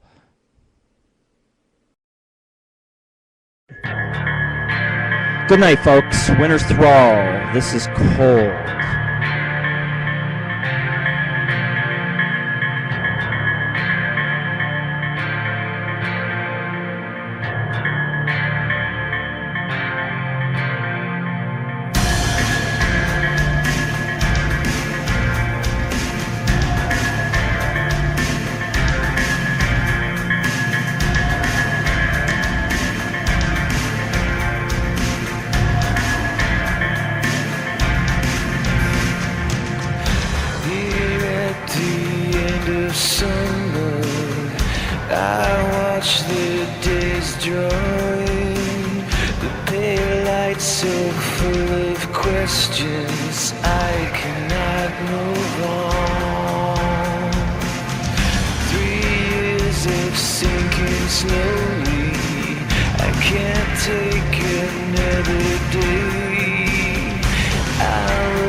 Empty space inside now, under the barren trees. Your absence fills the silence, and your voice still haunts my dreams. I can't find a sense of purpose.